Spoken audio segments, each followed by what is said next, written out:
On-site, off-site, comment mesurer l'incrémentalité de ces campagnes? Bienvenue à ce nouveau petit déjeuner Alliance Digitale, vous l'avez compris, consacré ce matin à la mesure du retail média. Bienvenue chez Le Bon Coin, que nous remercions évidemment pour leur accueil. Dans quelques instants, vous allez pouvoir découvrir le référentiel de la mesure du retail média avec une présentation par Florence Bréban de Datagram et Nicolas Tranois de Luckycart. Puis vous découvrirez le livre blanc de la mesure de l'extension d'audience avec une présentation de Marina Gauthier d'Infinity et Abderrahim Tayeb de Shopper Factory. Puis deux tables rondes, une première sur l'incrémentalité, la mesure pour les grandes surfaces spécialisées, animé par Elodie Richard, puis en présence de Gwenola Kwako, Éléonore Kramer et Marc Fischli, et une seconde sur les grandes surfaces alimentaires, animée à nouveau par Nicolas Tranois, avec Nicolas Trollet, Gabi Etcheverry et Caroline Sens. Mais pour l'instant, je vous propose d'accueillir sur scène Nicolas Rieul, président de l'Alliance Digitale, et Tanguy Lefalleur, président de la commission Retail Média, pour un mot d'introduction sous vos applaudissements. Bonjour à tous les deux. Merci beaucoup, Jérôme. Bonjour à tous. Donc, je disais, c'est une super matinée, mais c'est aussi une blague parce que c'est beaucoup d'incertitudes que Google a annoncé le report une nouvelle fois de la dépréciation des cookies. Ça devient une blague, comme un peu l'année du mobile. Ça crée de l'incertitude. C'est une bonne chose parce que, et à l'Alliance, on a poussé depuis plusieurs mois pour décaler cette échéance parce que Q4, c'est vraiment pas le bon moment pour s'activer et faire des changements techniques dans une entreprise. C'était vraiment sans doute le pire moment, donc voilà, plutôt bonne nouvelle. Mais on sait aussi que c'est de l'incertitude qui n'est pas bonne pour le business, parce que d'un côté, on a plein de solutions qui se préparent, et finalement qu'on a envie que le bouton, de débrancher le bouton, parce que c'est ce qui va finalement booster l'adoption de ces nouveaux modèles. Et de l'autre, on a des solutions qui aujourd'hui, celles de Price Box, ne sont pas prêtes. Et qui peuvent avoir évidemment des conséquences très importantes. Mais ce n'est pas le sujet ce matin, voilà, mais je me devais de commenter cette nouvelle importante, évidemment. Ce matin, on parle de retail média, et vraiment, avec Tanguy, avec toutes les équipes, on est hyper heureux. Déjà, il y a du monde dans cette salle, merci beaucoup. Franchement, c'est très rare, mais j'étais harcelé de WhatsApp pour dire il n'y a plus de place, est-ce que je peux venir ce matin, etc. Ce qui est toujours une bonne nouvelle. Et il n'y a pas eu de passe-droit, d'ailleurs, je tiens à le dire, là-dessus. Et aussi vous dire que c'est les 5 ans, finalement. Ça fait 5 ans qu'on a lancé ce groupe de travail, cette commission Retail Media. Donc, finalement, le fait de livrer ce référentiel, c'est un bel aboutissement. Il y a 5 ans, c'était la Mobile Marketing Association. Allez savoir pourquoi. Puisque est-ce que le retail média est mobile? Pas forcément. Mais à l'époque, c'était Harry Cabou. Tanguy était pas très loin. Vadim, que j'ai vu tout à l'heure, était là aussi, qui m'a dit Nicolas, il faut faire un truc sur le retail média. C'est le nouveau mobile. Je pense que c'est à peu près exactement ce qu'il m'a dit. On peut monter une association, etc. Et donc là, je lui dis mais non, on ne va pas monter une association. Viens donc à la Mobile Marketing Association. On peut mettre des moyens. Il m'a dit mais oui, mais c'est pas mobile. Je dis mais tout est mobile maintenant, c'est pas un problème. Bon bref, en gros, grâce à des personnes comme vous, des membres de l'association qui se sont engagés, on a créé cette commission, ces sujets pour structurer le marché. Et c'est ça qui compte parce qu'en réalité, ces personnes, elles ont changé de job entre-temps. Moi aussi. Parfois, ils sont allés chez leurs concurrents, chez leurs fournisseurs, chez leurs clients. Mais finalement, 5 ans plus tard, ils sont toujours dans la pièce et ils ont mis leur pierre à la construction du marché. Voilà. Donc, c'était un peu cet appel. Je voulais remercier tous les contributeurs sur ces sujets au quotidien de l'asso parce que notre marché avance, il se passe beaucoup de choses. Mais au final, c'est le temps que vous donnez dans votre... Alors, au quotidien, évidemment, vous vous battez pour les intérêts de l'entreprise dans laquelle vous êtes. Mais finalement, vous mettez aussi une pierre et vous aurez fait partie de la construction de notre marché. Et ça, quand même, je trouve que c'est cool. Donc, s'il vous plaît, est-ce qu'on peut applaudir tous les contributeurs de ces sujets Retail Media?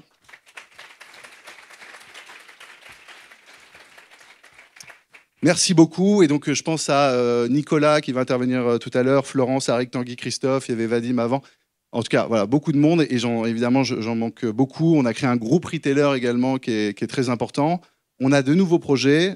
C'est très structurant ce qui va être présenté aujourd'hui parce que ensuite, ça fait un référentiel, ça fait référence. Donc, quand on se parle et on dit voici mon bilan de campagne, eh bien, je fais appel à cette définition-là. Et ça aide à dépenser, donc ça aide à faire grandir le marché. Et voilà pourquoi c'est important.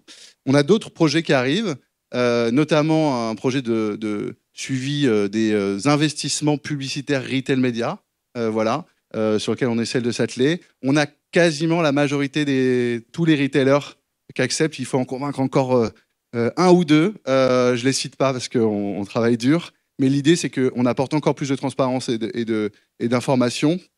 Évidemment, on déclare, vous savez comment ça marche, les retailers vont déclarer l'investissement publicitaire à un tiers de confiance pour ensuite pouvoir donner des données agrégées et puis que tout le monde puisse suivre ça. Normalement, c'est vrai pour tous les médias, pour tous les sous-segments. Il n'y a pas de raison qu'on n'arrive pas à le faire pour le retail média. Ça devrait tous nous aider. J'avais dit que je ferais court et je me rends compte que c'était un peu plus long. Voilà, donc je voudrais vous remercier d'être présents, remercier les équipes et je passe évidemment la parole à Tanguy qui co-lead avec Arik et fait un énorme boulot auprès de cette commission au quotidien. Donc merci beaucoup, on peut l'applaudir et puis bonne matinée. Merci Nicolas, bonjour à tous. Merci d'être présent ce matin. Moi, je vais mettre juste 3 petites slides de contexte pour vous expliquer pourquoi vous êtes là aujourd'hui et pourquoi on s'en parle. Et après, je laisserai la main avec grand plaisir à Nicolas et Florence pour vous présenter le référentiel. La première chose, et je pense que ça, vous l'avez à peu près tous en tête, c'est qu'on est, et si vous êtes là, ça le montre bien, peut-être que la taille de la salle grandit plus vite que le marché. Est-ce que c'est un bon signe ou pas dans certains marchés en croissance? C'est possible. Mais en effet, on voit des nouvelles têtes dans la salle. C'est aussi parce que le marché évolue à un niveau important. C'est le premier levier contributeur en termes de croissance en France. On le sait pourquoi, je ne vais pas le répéter de manière très détaillée, mais il y a un triple win pour les retailers, pour les marques et pour les shoppers. Les shoppers, ils voient de la publicité, certes, mais de la publicité pertinente pendant qu'ils sont en train de faire leurs courses, comme d'ailleurs dans leur parcours d'achat en magasin, sur la partie digitale. Donc c'est un attrait pour eux, un moyen de découvrir des nouveautés, des nouveaux produits, des nouvelles marques. Pour les retailers, évidemment, dans un marché d'inflation, on leur demande de trouver des sources de croissance et de marge. Le retail média y répond de manière assez forte. Et évidemment, pour les marques, on a un marché e-commerce qui grossit. On a un accès à la data qui est de plus en plus fort et une data shopper, une data transactionnelle. Donc cette data a de la valeur aussi pour les marques. Donc on sent aussi la croissance des investissements tirés par ça. C'est les chiffres du SRI UDECAM qui a le plaisir de le refaire tous les 6 mois. Donc nous, on va essayer, comme le disait Nicolas, de finalement faire des focus un peu plus spécifiques sur les retail médias, parce que le SRI UDECAM le fait autour de tous les médias digitaux, et donc ce sera l'occasion de le faire. Ça, c'est la France, c'est très bien, mais avons-nous un petit peu le même intérêt côté européen? Alors, je vous ai fait 2 extracts, ce n'est pas des chiffres, mais si on veut parler de chiffres, le marché européen, entre aujourd'hui et 2026, c'est prévu qu'il croît de plus de 28% par an. Donc c'est aussi une certaine dynamique assez importante. Et preuve en est, donc l'IAB Europe, qui est un petit peu notre homologue au niveau européen, dans lequel on participe avec l'Alliance Digitale. On fait énormément de choses depuis maintenant 6-9 mois sur le sujet. Dernier événement en date, c'était hier. J'avais le plaisir d'être à Amsterdam, certains m'en ont parlé tout à l'heure. Ils ont proposé une première version de standard en mesure retail média. Alors, je peux vous teaser un petit élément, c'est qu'on est sûrement bien plus loin qu'eux aujourd'hui. C'est normal, on a commencé plus tôt et Nicolas le mentionnait tout à l'heure. Et on est aussi partie prenante de ce développement au niveau européen. Comme on est avancé en France, on a aussi cette possibilité de donner notre vision en France sur le marché français, sur ce qui va être construit demain au niveau européen, au niveau global. Et donc, il y a 2 exemples sur le sujet. C'est la mesure. Et donc, demain, vous aurez l'IAB Europe qui partagera non pas un référentiel, mais une V1 de standards de mesure en retail média que je vous invite à lire. Mais vous verrez que la différence est un petit peu notable entre celle qu'on fait avec l'Alliance Digitale et la leur. Mais c'est bien, il y a un élan européen sur le sujet. Ça montre qu'il y a de la croissance et de l'intérêt. Et le deuxième, c'est les discussions autour des formats. Ça, c'est pour le coup, on sait qu'en France, on aura du mal à se battre tout seul sur le sujet. Et c'est un sujet que l'IAB Europe a pris avec l'IAB US. Ça commence tout juste. On fait des premiers échanges là, début avril avec avec ces organismes-là, mais il y a un vrai intérêt de normaliser, de donner une clarté sur le marché, sur les différents formats retail média, et on est assez convaincu que ça va dans le bon sens. Donc, tendance croissante en France, tendance croissante en Europe, et dans tout marché qui est en forte croissance, il y a un besoin important, et c'est le rôle d'ailleurs de l'Alliance digitale sur les différents sujets, c'est d'essayer de donner de la clarté, de la simplicité, mais aussi de pouvoir partager toutes les best practices sur le marché. Et donc, c'est le rôle de la commission. La commission Retail Média de l'Alliance digitale, elle a pour but de donner cette clarté au marché, de donner des bases de travail, et le référentiel en est un bon exemple. Mais aussi, tout à l'heure, vous verrez aussi un livre blanc sur l'extension d'audience, c'est une présentation de ce livre blanc. Ça fait partie de best practices qu'on veut partager au marché. C'est ça qui fait grandir les marques, c'est ça qui fait grandir les agences, les retailers, les acteurs de l'écosystème. Et donc, pour nous, c'est 2 milestones aujourd'hui, 2 étapes très importantes avec le référentiel de la mesure et le livre blanc sur l'extension d'audience. Donc ça permet de remercier toutes les petites têtes que vous voyez là et toutes les petites entreprises avec leurs petits représentants, dont beaucoup sont dans la salle aujourd'hui, parce que c'est un travail conséquent pour arriver à ça. Je laisserai Florence et Nicolas vous expliquer combien d'allers-retours et de versions ils ont fait différentes sur le sujet, mais il y en a un petit paquet. C'est sûrement le sujet le plus compliqué entre vous et moi, parce qu'il faut aligner des retailers, des solutions technologiques qui sont parfois capables, parfois pas capables de faire certaines choses, des intérêts des marques qui se disent c'est super, j'ai accès à la performance. Elles l'ont peut-être pas sur d'autres leviers, mais elles sont exigeantes et elles ont raison de l'être. Mais donc petit à petit, on arrive aussi à créer finalement une dynamique qui permet de faire ce référentiel aujourd'hui. Et c'est ça qui est assez chouette. Donc voilà un petit peu pour la présentation. Je vais laisser Florence et Nicolas me rejoindre sur scène et leur passer la main avec Jérôme pour expliquer un petit peu ce référentiel du retail média. Et on peut applaudir Tanguy. Bon, on enchaîne effectivement avec ce référentiel de la mesure retail média. Florence, Nicolas, nous sommes tout oui. À vous. C'est toi qui commence. Non, c'est toi. Bonjour à tous, merci d'être venus si nombreux. On a effectivement changé de salle pour information, parce que ça a généré un tel engouement, ce référentiel, qu'on est passé d'une salle pour 50 à une salle pour plus de 100. Et j'ai même vu des chaises se rajouter, alors on est hyper content de vous accueillir aujourd'hui. Alors, on va commencer par enfoncer 2-3 portes ouvertes, parce que si vous êtes aussi nombreux aujourd'hui, c'est vraisemblablement que la mesure dans les retail médias vous intéresse. Peut-être pour perspective, on avait commencé effectivement avec Florence il y a probablement 2 ans et demi à travailler sur le sujet. Et là, spécifiquement sur le référentiel, c'est un sujet qui a mûri sur une période de temps relativement longue. Mais la raison pour laquelle on avait décidé de créer un référentiel de la mesure et qu'on a commencé le travail, en premier lieu, c'était d'écouter le marché, dans le sens où on entendait à différents endroits, quels que soient les acteurs, qu'il y avait un manque de clarté, que les gens utilisaient les mêmes termes mais voulaient dire des choses différentes. Et du coup, il y avait une fragmentation qui était perçue. On peut tergiverser si elle est réelle ou pas, mais en tout cas, il y avait vraiment ce sentiment que c'est plus compliqué que ce que ça devrait être. Dans le même laps de temps, on s'est aussi rendu compte au fur et à mesure des discussions que le niveau de compréhension technique derrière ces enjeux-là était très variable. Il y a des gens que ça intéresse, il y a des techs qui sont vraiment dans le détail de ça, et d'autres qui simplement veulent quelque chose qui soit le plus compréhensible possible. Dans le même laps de temps, en fait, on a tous bénéficié d'une manière ou d'une autre, entre guillemets, sur le retail média, de l'impact qu'il y a eu pendant les confinements pour que d'un seul coup, les investissements arrivent et que tout le monde s'y mette. Une fois que c'est redescendu, forcément, il y a un certain nombre de questions qui se posent et on regarde d'un peu plus près ce qui s'est passé. Donc, une fois qu'on entend tout ça, le besoin qui s'est fait ressentir, c'est un besoin de dialogue. D'être capable de se comprendre avec les différents partenaires sur qu'est-ce qu'on mesure, qu'est-ce qu'on fait, qu'est-ce que l'activation. L'autre élément, c'est qu'il y a une évolution rapide de solutions. Pareil, regardez les cartographies de la Martech ou notre propre cartographie. Gentiment, année après année, elle augmente, elle est de plus en plus grande, on ne sait plus comment la faire rentrer dans une slide. Il y a aussi, dans le bon sens, des possibilités d'un point de vue activation qui n'existaient pas avant. Et c'est une bonne nouvelle. Le parcours shopper est devenu de plus en plus compliqué. C'est une bonne nouvelle qu'on puisse évaluer à différents endroits, mais forcément, ça crée quelque chose d'un peu difficile à lire. Dans le même laps de temps, on s'est aussi rendu compte qu'on avait un besoin particulier de comprendre le shopper un peu plus précisément. Comme le disait tout à l'heure Nicolas, la discussion autour des cookies tiers est en fait à la fois assez drôle et assez pénible parce que ça recule à chaque fois, mais on sent bien qu'il y a un besoin de compréhension particulier qui implique qu'on ait un document pour pouvoir en parler. Et donc à la fin de l'histoire, le constat c'était de dire créons un document pour faciliter le dialogue. Donc le référentiel est une référence. L'idée, ce n'était pas de dire qu'on ait quelque chose qui soit la vérité absolue sur tous les sujets. C'est de dire, voilà un document qui doit servir de base pour avoir des dialogues dans tous les endroits de l'écosystème. Et l'idée qu'il y a derrière, encore une fois, pour nous, c'est vraiment cette notion de dialogue. Alors, si on revient un petit peu sur la genèse du groupe de travail, en fait, quand on a monté ce groupe de travail au tout début de la réflexion, c'était vraiment pour avoir un cadre en fait, autour de la mesure, et c'était vraiment un groupe de travail spécifique sur la mesure.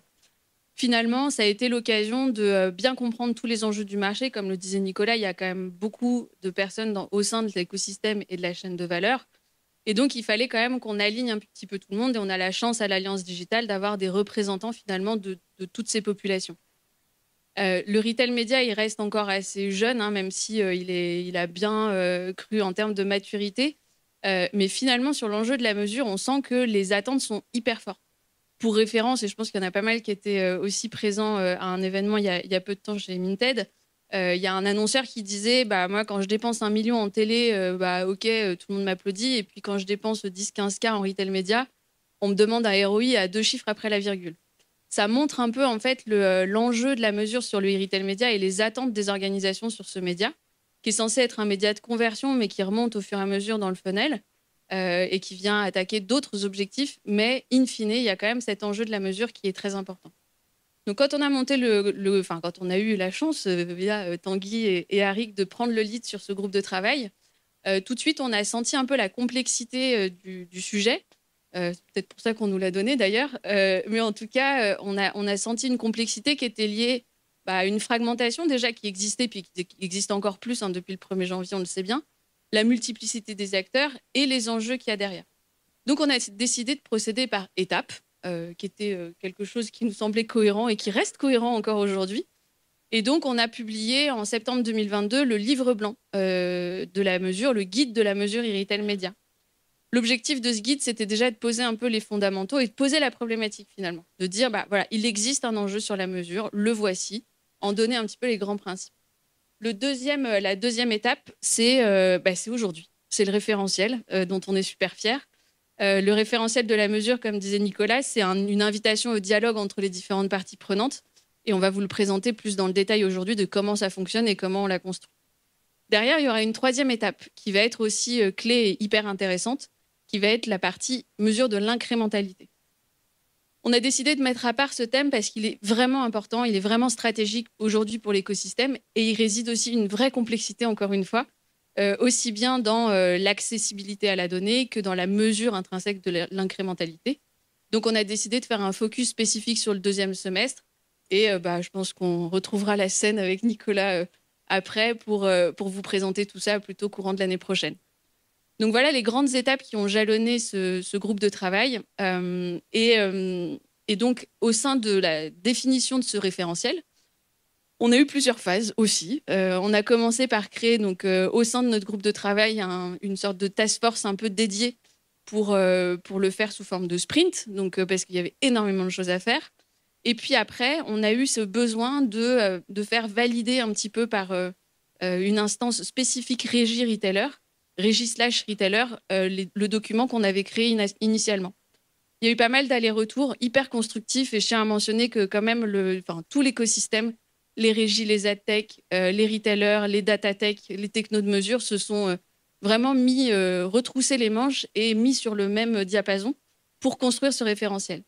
Donc ces allers-retours avec le GT Retailer ont été hyper intéressants et c'est comme ça qu'on en est arrivé à ce qu'on va vous présenter aujourd'hui.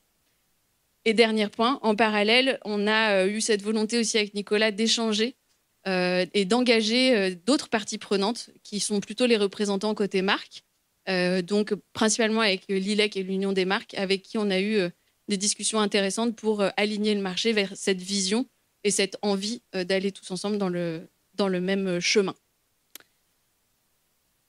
Voilà.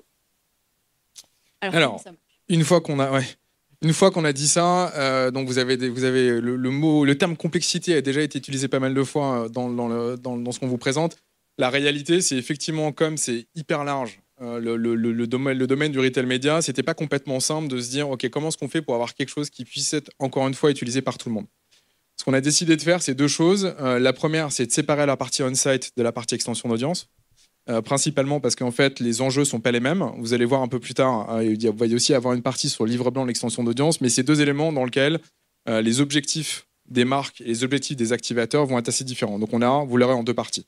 Par contre, ils ont la même structure. On commence par quelque chose qui est plutôt graphique et avec un point de vue qui est un point de vue shopper.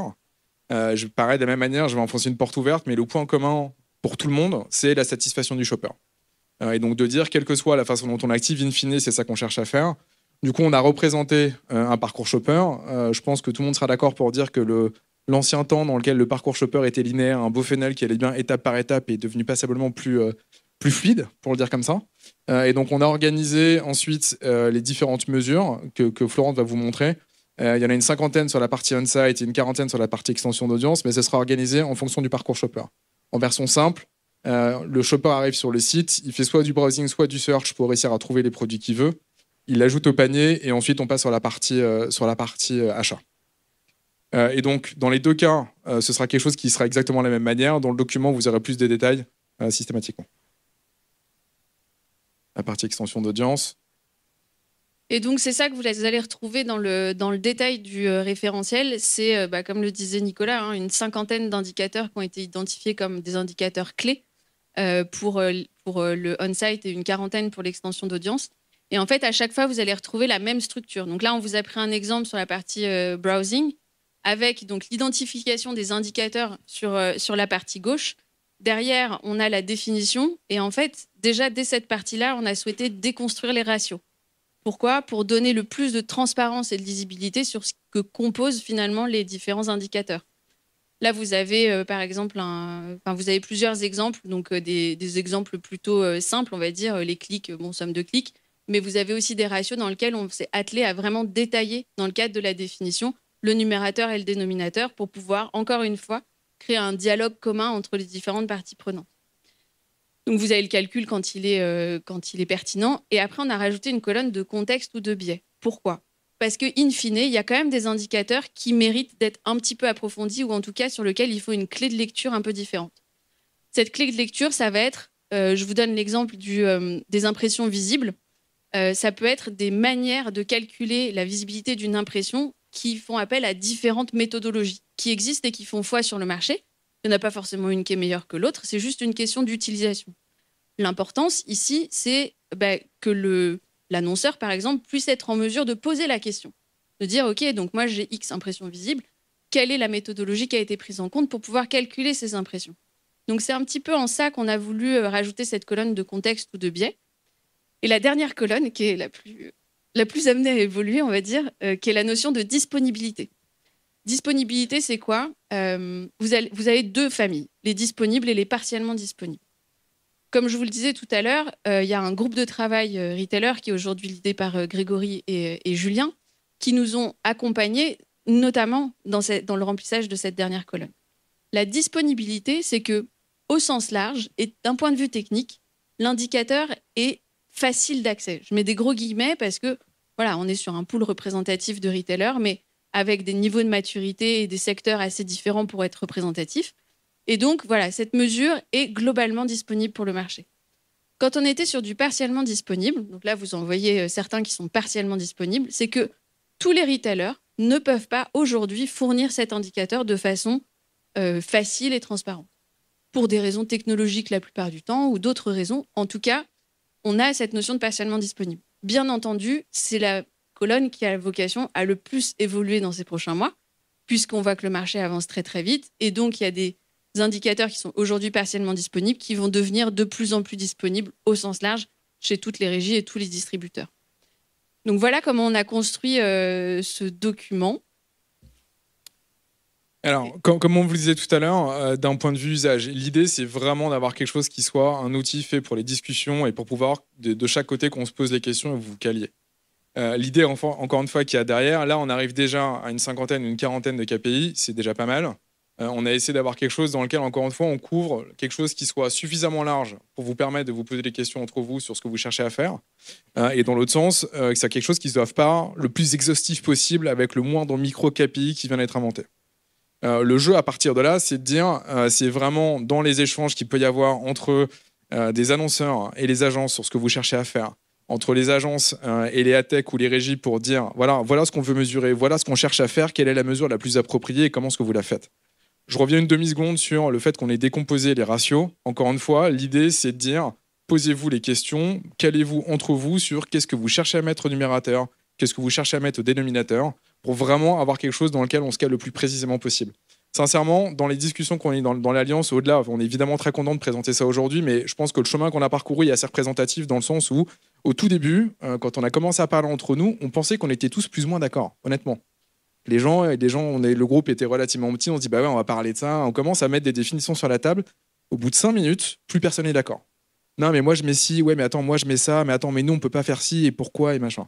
Au fur et à mesure du temps, on a fini par avoir quelque chose dans lequel on réussissait à atterrir sur, on est tous d'accord sur le contour qu'on vient de poser, fait du sens pour tout le monde et que ça va déclencher des discussions.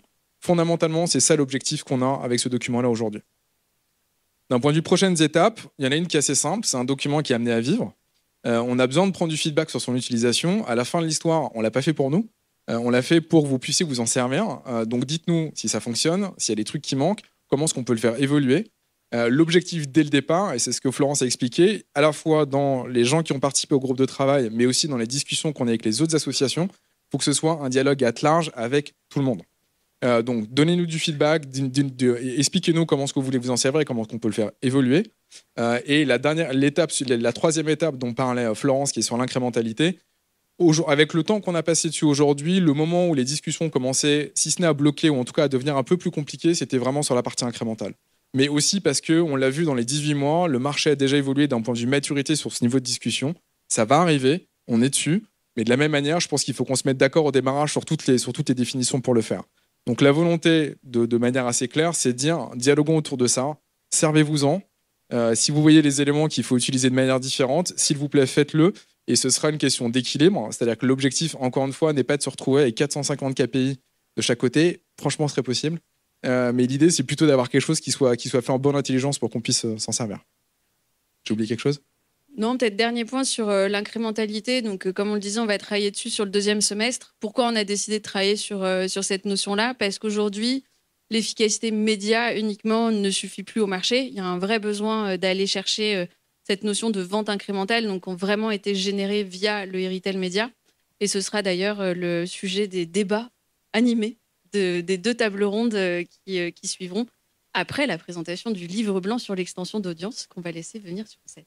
Merci beaucoup. Merci, oui, on peut les applaudir. Merci Nicolas, merci Florence. On me dit dans l'oreillette que si jamais vous n'avez pas réussi à flasher le QR code du référentiel ce matin, n'hésitez pas à vous rendre sur le site alliancedigital.org où il est d'ores et déjà disponible en téléchargement. Donc alliancedigital.org pour découvrir ce référentiel de la mesure Retail Media. On enchaîne ce matin avec un deuxième livrable, le livre blanc de la mesure de l'extension d'audience. Et j'invite Marina Gauthier d'Infinity Advertising et Abderrahim Taleb de Shopper Factory à nous rejoindre sur scène sous vos applaudissements. Bonjour à tous les deux. Eh bien, bonjour à tous. On est ravis avec Rahim aujourd'hui de vous présenter le résultat d'un groupe de travail qu'on mène ensemble depuis 1 an et demi et qui est le petit frère ou la petite sœur du groupe de travail sur la mesure, puisque nous, notre groupe de travail était véritablement dédié à la mesure en extension d'audience. Alors, la mesure en extension d'audience, qu'est-ce que c'est ? C'est pas les indicateurs médias dont on parle pour toutes les campagnes digitales, donc on va pas vous parler de taux de complétion, de CTR, de CPM. Nous, ce dont on va vous parler aujourd'hui, ce sont des dispositifs particuliers qui sont les mesures d'impact sur les ventes et les mesures d'impact sur l'image, les brand lift surveys. L'extension d'audience aussi, on parlait tout à l'heure des difficultés à se mettre d'accord sur ce dont on parle. Ça a été l'objet déjà de notre premier groupe de travail. Qu'est-ce qu'on appelle extension d'audience ? On s'est mis d'accord sur une définition. L'extension d'audience, pour nous, c'est des campagnes publicitaires dans lesquelles on utilise la data shopper, la donnée des retailers, mais en dehors de l'univers, de l'écosystème historique des retailers, donc pas sur leur site internet ou sur leur application. Le premier pilier de notre groupe de travail, eh bien, il est parfaitement incarné par cette citation. Et ce qu'on aime bien aussi dans cette citation, c'est les mots transparence et homogénéisation. Et on aime bien aussi parce qu'ils sont dans cet ordre-là. La transparence, c'est le premier point et c'est le premier objet de notre groupe de travail. Ce qu'on a fait, c'est que ensemble, on a fait un panorama, un gros point sur ce qu'on faisait, sur ce qu'ils faisaient sur le marché, pour bien comprendre ce qu'on faisait, quels étaient nos points communs, et vous verrez qu'ils sont très nombreux, et quelles étaient les différences. Et en fait, on s'est rendu compte que quand il y avait des différences, c'était pas totalement pour rien, et que on arrivait à les expliquer. Et donc finalement, on a une forme d'harmonisation sur les éléments qu'on peut harmoniser. Alors, pour faire évidemment ce travail de transparence, rien de tel que l'intelligence collective, pour reprendre le mot d'Elisabeth. Vous voyez que ce travail, il a été fait en collaboration avec les agences et en collaboration avec 4 régies retail médias, et que malgré nos différences de secteur, nos différences de point de vue, et bien finalement, on a réussi à trouver un certain nombre de points communs qui sont très structurants. Je profite parce qu'ils sont dans la salle pour les remercier, parce que déjà, ils ont été tous super sympas et ça a été un vrai plaisir d'animer ce groupe de travail. Et ensuite, je les remercie pour la grande qualité des interactions, pour le regard expert, pragmatique, constructif. Et vraiment, c'est le collectif qui nous fait avancer et qui montre aussi la qualité du travail qui est fait dans nos régies à tous. Et un petit salut à vous. Alors, nos livrables, qu'est-ce que c'est? Le premier point, c'est que une fois qu'on a fait tous les échanges, on a vraiment tenu à avoir une trace écrite de tout ça dans un livre blanc. Ce livre blanc, il fait une vingtaine de pages. Alors, on va évidemment pas vous le lire de bout en bout ce matin. Ce qu'on a choisi de faire, c'est vraiment d'être déjà très pédagogique dans ce livre blanc, mais d'aller un petit peu plus loin. On voulait que notre livre blanc, il ait 2 qualités principales. Le premier, c'est sa durabilité. Alors, on ne savait pas que Google allait faire une annonce ce matin, mais du coup, on a envisagé ce livre blanc pour qu'il soit totalement compatible demain dans une ère post-cookie. Tous les principes qu'on présente ici, ils seront toujours valables, peu importe les annonces de Google demain. Et le deuxième point qui était vraiment très important pour nous, c'était la pédagogie. Effectivement, notre écosystème, il est très récent, il y a beaucoup de nouveaux entrants, et en fait, on voulait donner un outil clé en main, tout de suite disponible et très clair. Et donc, du coup, ce qu'on va présenter aujourd'hui, c'est le best-of, la substantifique moelle de ce livre blanc que nous, on a appelé les Golden Rules. Elles sont 10 et c'est ce qu'on va vous présenter ici très rapidement. La première, c'est une campagne, un objectif, une mesure adaptée. Au même titre qu'on n'évaluera jamais un poisson à sa capacité à grimper aux arbres, il faut toujours revenir à l'objectif de la campagne pour la mesurer au regard de ce qu'on a voulu en faire. C'est simple comme bonjour, mais c'est toujours important de le rappeler et on sait que des fois, on ne le fait pas. Deuxième point, la faisabilité d'une mesure. Il y a 2 éléments qui font qu'on est capable de mesurer une campagne. La première, elle est en lien avec les caractéristiques de la campagne. Est-ce qu'on a eu un gros budget? Est-ce qu'on a eu un gros reach? Et la deuxième, c'est lié aux caractéristiques du produit. Est-ce que c'est une petite innovation qui est distribuée dans quelques magasins ou est-ce qu'au contraire, on est sur un produit diffusé à large échelle? Ça, forcément, ça joue sur la possibilité ou non de réaliser cette mesure. Attention, c'est pas parce qu'on peut réaliser une mesure que les résultats seront bons et qu'on aura un ROS positif. Et à l'inverse, c'est pas parce qu'on peut pas faire la mesure, parce qu'on est sur un petit échantillon, un petit budget, que ça vaut pas le coup de faire la campagne et que la campagne n'aurait pas des résultats très positifs si on avait pu faire la mesure. Donc ça, c'est le deuxième élément qui est très important pour nous. Et je vous en présente un troisième qui est le périmètre de la mesure. Qu'est-ce qu'on mesure? La mesure en extension d'audience, ce n'est pas uniquement la mesure de la qualité de la data shopper. Ce qu'on mesure, c'est l'ensemble du dispositif. Et pour l'incarner, un exemple un peu provocateur, si votre campagne, c'est un écran noir, vous aurez beau avoir la data shopper la plus précise du monde, la plus riche, forcément, votre campagne, elle n'aura pas d'impact et ce ne sera pas en lien avec la data shopper. Et alors justement, Raïm, comment est-ce qu'on fait pour mesurer? Merci beaucoup, Marina. Je prends le relais du coup pour le... Vous m'entendez du coup? Je ne sais pas si c'est bon. Ok. Du coup, je prends le relais pour les prochaines Golden Rules. Elle en parlait tout à l'heure, Florence. La notion d'incrémentalité est vraiment nécessaire pour notre approche. L'approche à privilégier plutôt est du coup une approche d'incrémentalité. L'idée est d'avoir un groupe exposé à des impressions, peu importe le format, qu'elles soient vidéo ou des formats display, et d'avoir un groupe test statistiquement comparable à ce groupe d'exposés pour pouvoir justement dégager des ventes incrémentales et surtout isoler l'effet réel de la campagne des ventes génériques qui auraient eu lieu sans présence d'exposition. La deuxième Golden Rules que je voulais vous partager est assez liée à la première que je viens de vous exposer. C'est la nécessité effectivement d'avoir des échantillons comparables d'un point de vue statistique. Plusieurs tests statistiques permettent de faire justement ou de tester cette comparabilité. Mais l'idée effectivement, c'est dans un premier temps de mettre en place un groupe témoin et dans un second temps, c'est choisir les bons critères, pas forcément le nombre, mais c'est vraiment la pertinence de ces critères qui sera hyper importante pour la construction du témoin et pour notre capacité à aller isoler les faits réels de la. Le Golden Rules qui suit, la Golden Rules qui suit est plutôt une réflexion autour du périmètre de la mesure. On sait pertinemment que ce périmètre porte principalement sur deux axes. On a plutôt un périmètre d'un point de vue temporalité. On a une période avant, peu importe d'ailleurs le levier utilisé, on a systématiquement une période avant qui correspond à un historique d'achat sur lequel on va se baser pour construire un témoin. On a une période pendant qui correspond aux dates de la campagne et une notion hyper importante, c'est cette notion de rémanence. Alors c'est là où on se dit effectivement, la réflexion elle doit porter sur cette période de rémanence ou sur cette fenêtre d'attribution, dans le sens où elle est tributaire d'une part du produit qu'on veut pousser, et d'autre part des formats qu'on va pousser derrière. On ne va pas avoir la même rémanence sur un pot de yaourt par exemple que sur un whisky premium, vu que la fréquence d'achat elle est radicalement différente entre les deux.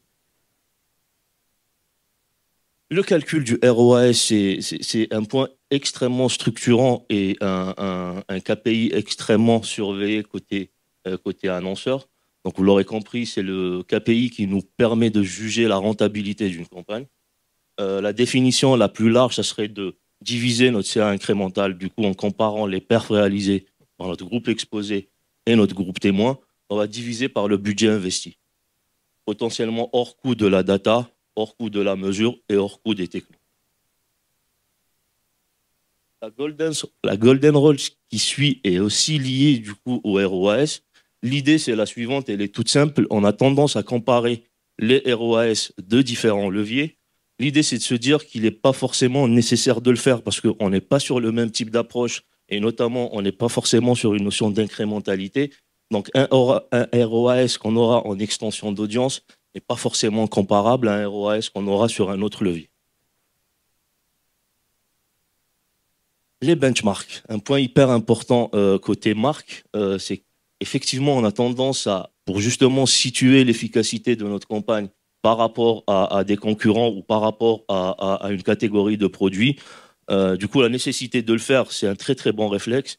Néanmoins, il faudra aller un peu plus loin que de s'arrêter à son propre rayon ou sa propre catégorie. L'idée, c'est d'intégrer également des notions de pression publicitaire potentiellement, des notions de dispositifs plus globalement. On aura du mal, par exemple, à comparer, quand bien même on est sur la même catégorie ou le même rayon, à comparer un dispositif dans l'objectif initial et de faire de la fidélisation avec, par exemple, une campagne dans l'objectif principal et plutôt de faire du recrutement.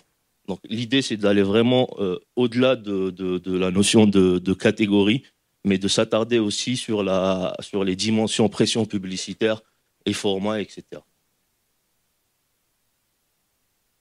La dernière Golden Rules qu'on voulait vous partager, et non des moindres pour le coup, c'est de faire du test and learn. On a souvent des annonceurs, effectivement, ou des marques pour lesquelles c'est la première activation, par exemple, en extension d'audience. L'idée, c'est de partir sur une approche assez standard dans un premier temps, tirer des insights de ces approches assez standards et ajuster les dispositifs au fur et à mesure pour aller vraiment maximiser notre ROAS et du coup vraiment se baser sur ces insights pour ajuster potentiellement des dispositifs. Ça peut être sur les audiences qu'on souhaite activer, ça peut être sur les formats, on peut même tester potentiellement des aspects créatifs. Donc le spectre est assez large. Mais l'idée, c'est vraiment d'avoir ce réflexe d'être sur une notion de test and learn. Voilà pour les Golden Rules. C'est pas... Ah oui, pardon. Dernier point, hyper important pour le coup. Florence en parlait au début. On a le livre blanc. Là, on est vraiment... on vous a présenté les 10 Golden Rules. Si vous voulez plus de détails ou rentrer dans le détail sur les différentes méthodes, n'hésitez pas du coup à scanner le QR code.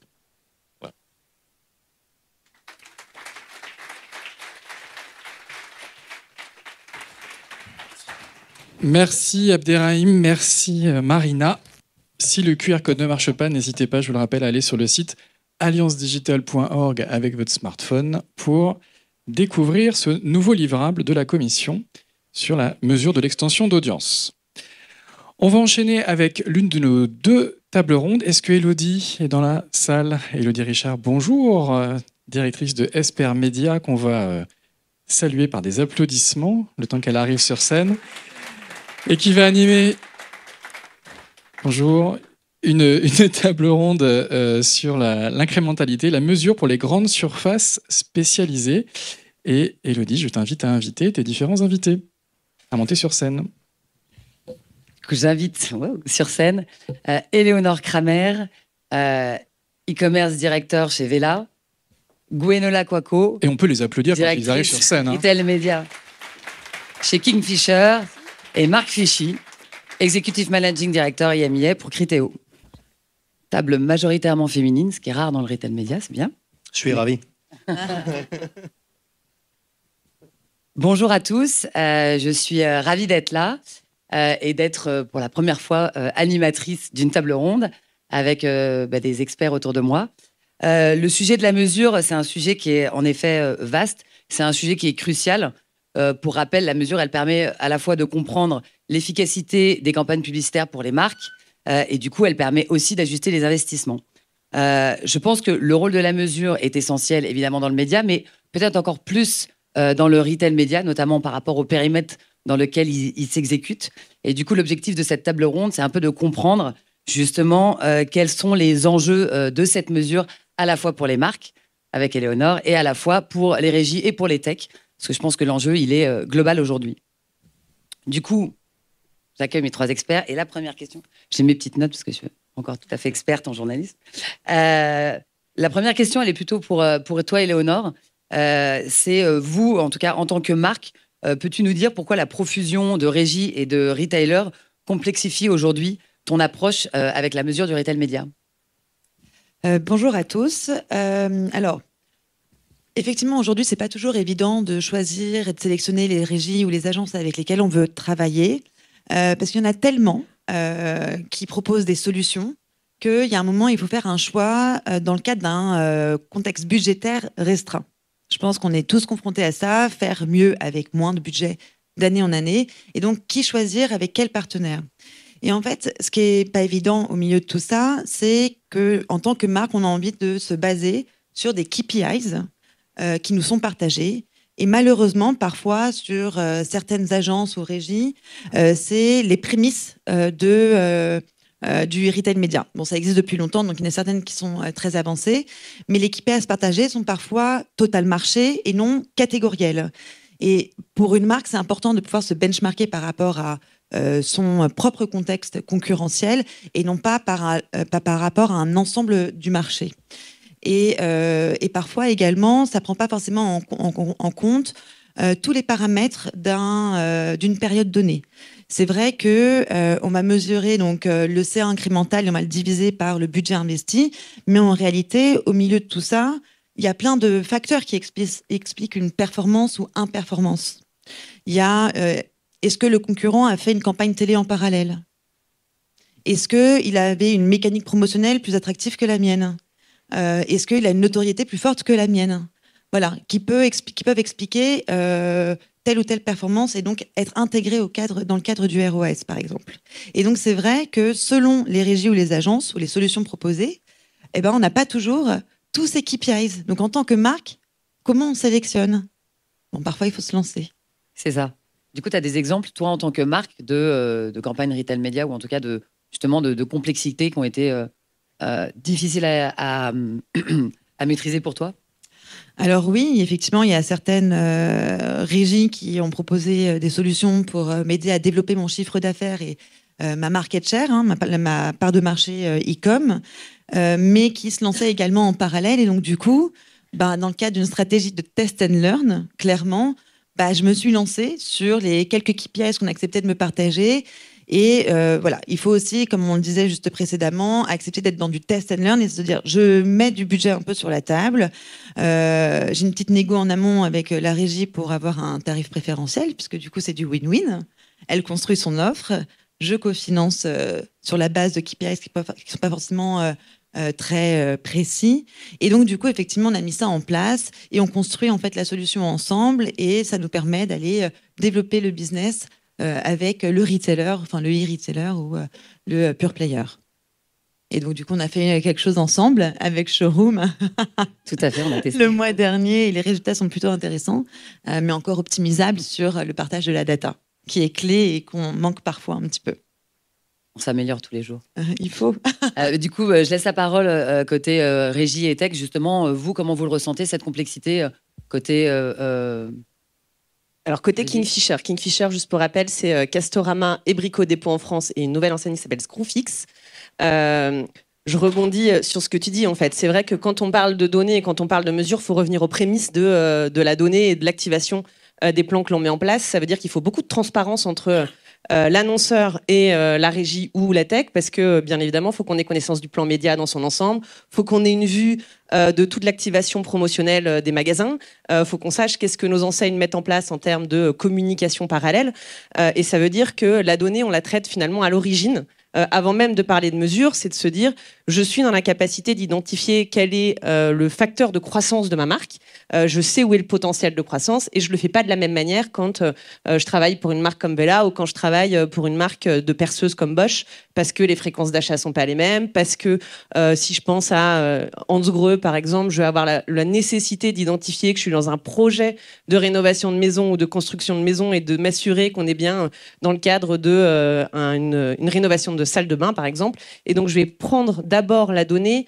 et la mesure à l'origine en se disant mon objectif c'est bien d'aller développer ma part de marché dans un cadre concurrentiel global de mon enseigne, et ce que je vais en mesurer derrière sera très différent finalement d'un marché à d'un autre, parce que je vais vouloir regarder mon gain de pénétration, je vais vouloir regarder mon évolution de part de marché, je vais regarder mon sell-out. Finalement, il y a plein d'objectifs de mesure qui seront très différents selon ce que l'on décide de mettre en place. Et si je fais le parallèle aussi avec l'alimentaire qui sera la table ronde de derrière, qui est plutôt un marché sur lequel j'ai beaucoup travaillé, on a des fréquences d'achat qui n'ont rien à voir. On n'achète pas une perceuse tous les 2 mois. Donc forcément, la manière dont je vais amener la mesure de la performance sera pas du tout la même que ce que je faisais avant dans l'alimentaire. Et donc on évolue aussi notre façon de faire. On évolue aussi les dispositifs que l'on met en place. Je fais encore un autre parallèle. Le site e-commerce de Castorama ou de Brico Dépôt, c'est moins de 10% des ventes totales de chiffre d'affaires de l'enseigne. C'est un site où on va aller faire de la recherche, s'inspirer, avant d'aller convertir en magasin. 80% des clients qui fréquentent nos sites e-commerce convertissent en magasin. Donc finalement, ma manière de mesurer l'impact d'un dispositif n'aura rien à voir avec SRP ou avec d'autres sites d'alimentaire. Nous, on est aussi très alignés avec ça. La très bonne nouvelle, c'est qu'on est vraiment toujours au très commencement de la courbe S pour le retail media en France. Si je fais la comparaison avec d'autres pays, soit en Europe, voire outre-Atlantique, on voit qu'aujourd'hui, on a beaucoup d'opportunités pour toujours faire une croissance énorme. Et avec la fragmentation qu'on a toujours aujourd'hui, on a parlé plutôt des formats, mais aussi là, avec du mesure, ça nous empêche vraiment pour prendre la courbe. Je me félicite que l'As Digital et aussi l'IAV Europe font des activités sur l'alignement de l'industrie. C'est absolument nécessaire pour nous tous. On peut profiter énormément de ça. Maintenant, il faut reconnaître, on a déjà parlé, il y a des maturités qui sont différentes, côté distributeur, côté marque aussi, côté tech. Ça, il faut respecter. Mais il ne faut pas oublier d'où vient l'argent. Finalement, l'argent vient du budget marketing des marques. Alors, il faut faciliter les choix pour les marques pour investir dans le retail media. Il ne faut pas oublier ça. Si on fait ça correctement, on va faire très bien avec une bonne croissance. Et pour ça, on commence déjà avec une standardisation des mesures. Je pense, pour juste rebondir sur un point sur la fragmentation, je pense qu'en France ou globalement en Europe, c'est très différent des US. On en avait un peu parlé en amont. Aux US, tout est centré sur les produits sponsorisés. Donc c'est facile. La mesure, elle est unique. Elle peut être commune à tous les marchés, tous les distributeurs. Dans notre cas, en fait, on a un potentiel d'activation online qui reste toujours limité. Donc on va démultiplier le nombre de solutions qu'on peut proposer aux industriels. On va faire de l'audience extension, on va faire du on-site, on va aussi avoir des activations en magasin, on va proposer du content sur des sites d'inspiration, on va faire des réseaux sociaux. Et donc finalement, notre mesure, elle est très différente et ça explique aussi notre besoin d'harmonisation, de standardisation, mais ça explique aussi la complexité que l'on connaît en France ou globalement en Europe par rapport aux US. Et on ne pourra pas reproduire exactement la même chose qu'aux États-Unis, compte tenu de la taille de l'e-commerce à l'échelle de la France. Il faut aussi qu'on soit lucide, quoi. D'où la croissance encore tirée par des Américains chez nous aussi. Merci pour vos réponses. Question d'après, est-ce qu'on peut juger que la mesure est un catalyseur potentiel de croissance pour les acteurs du retail média?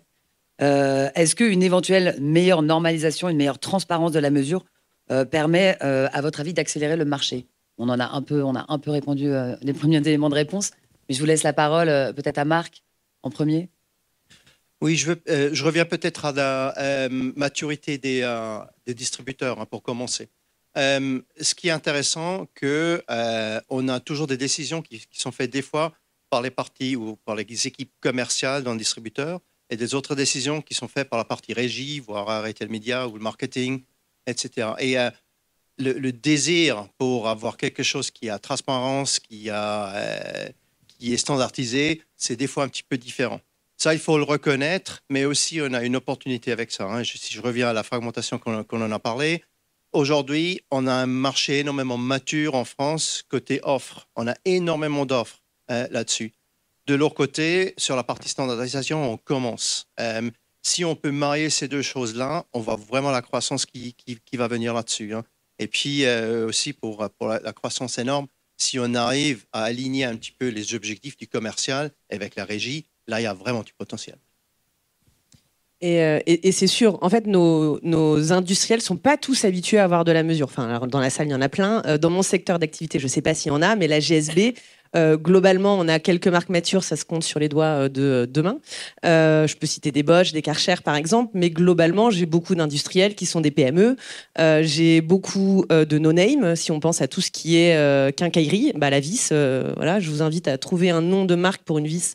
Il n'y en a pas forcément. Et donc, le niveau de maturité aussi autour de la donnée n'est pas du tout le même dans ce secteur d'activité. Et donc, on pourrait imaginer leur donner toute la donnée, la logique d'incrémentalité, etc.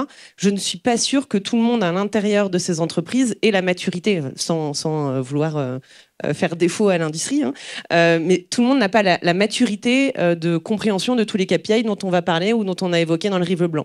Donc ça veut aussi dire qu'on a tous un travail collectif, agences comme régie, comme tech, d'aller aussi acculturer l'intégralité des marchés et pas seulement l'alimentaire et pas seulement la beauté qui sont des marchés plus matures probablement sur ce secteur pour qu'il y ait une compréhension de tous les KPI dont on veut parler. Et ensuite, je reviens sur ce que tu dis aujourd'hui dans notre qui nous achète concrètement chez Kingfisher, chez Retail Media, j'ai des CAM. Les CAM, ce qui les intéresse, c'est le sell-in, c'est pas le sell-out. J'ai des directions marketing. On est plutôt sur des KPI d'évolution de part de marché, plus des KPI de branding. On a des directions e-commerce, ce qu'ils veulent voir, c'est les évolutions de trafic sur leur page produit. J'ai des directions des agences qui peuvent acheter. Donc là, on est plutôt sur une logique de ROAS. Donc finalement, chaque interlocuteur a une approche qui est différente de la mesure et une volonté de mesure qui n'est pas la même. Et si on revient à la partie trade versus retail media, en trade, globalement, il n'y a pas de partage de données ou très peu. Donc tous les interlocuteurs que l'on a ne sont pas habitués à avoir accès à cette donnée-là. Donc je reviens sur le côté compréhension de la donnée et nécessité d'acculturation autour de tout cela. Okay, on sent quand même que, en tout cas de notre côté, même les petites marques sont en demande de plus en plus d'avoir des retours, justement, des ROAS, des retours sur investissement, sur les petits investissements qui vont être faits, parce qu'en effet, on a des niveaux d'investissement qui sont du simple au double en fonction de la taille des annonceurs.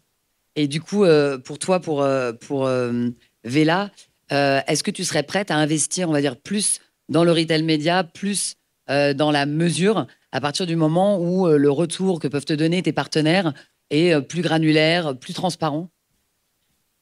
Oui, tout à fait. À partir du moment où la data me permet de mieux comprendre comment ma campagne a performé, à partir du moment où la data me permet de toucher beaucoup plus précisément le e-shopper, et donc du coup d'avoir un taux de transfo beaucoup plus pertinent et important, du coup ça développe mon chiffre d'affaires. Et oui, au bout du bout, ça me va de payer un peu plus cher le partage de la data si ça me permet de développer mon chiffre d'affaires, ma part de marché, ma notoriété.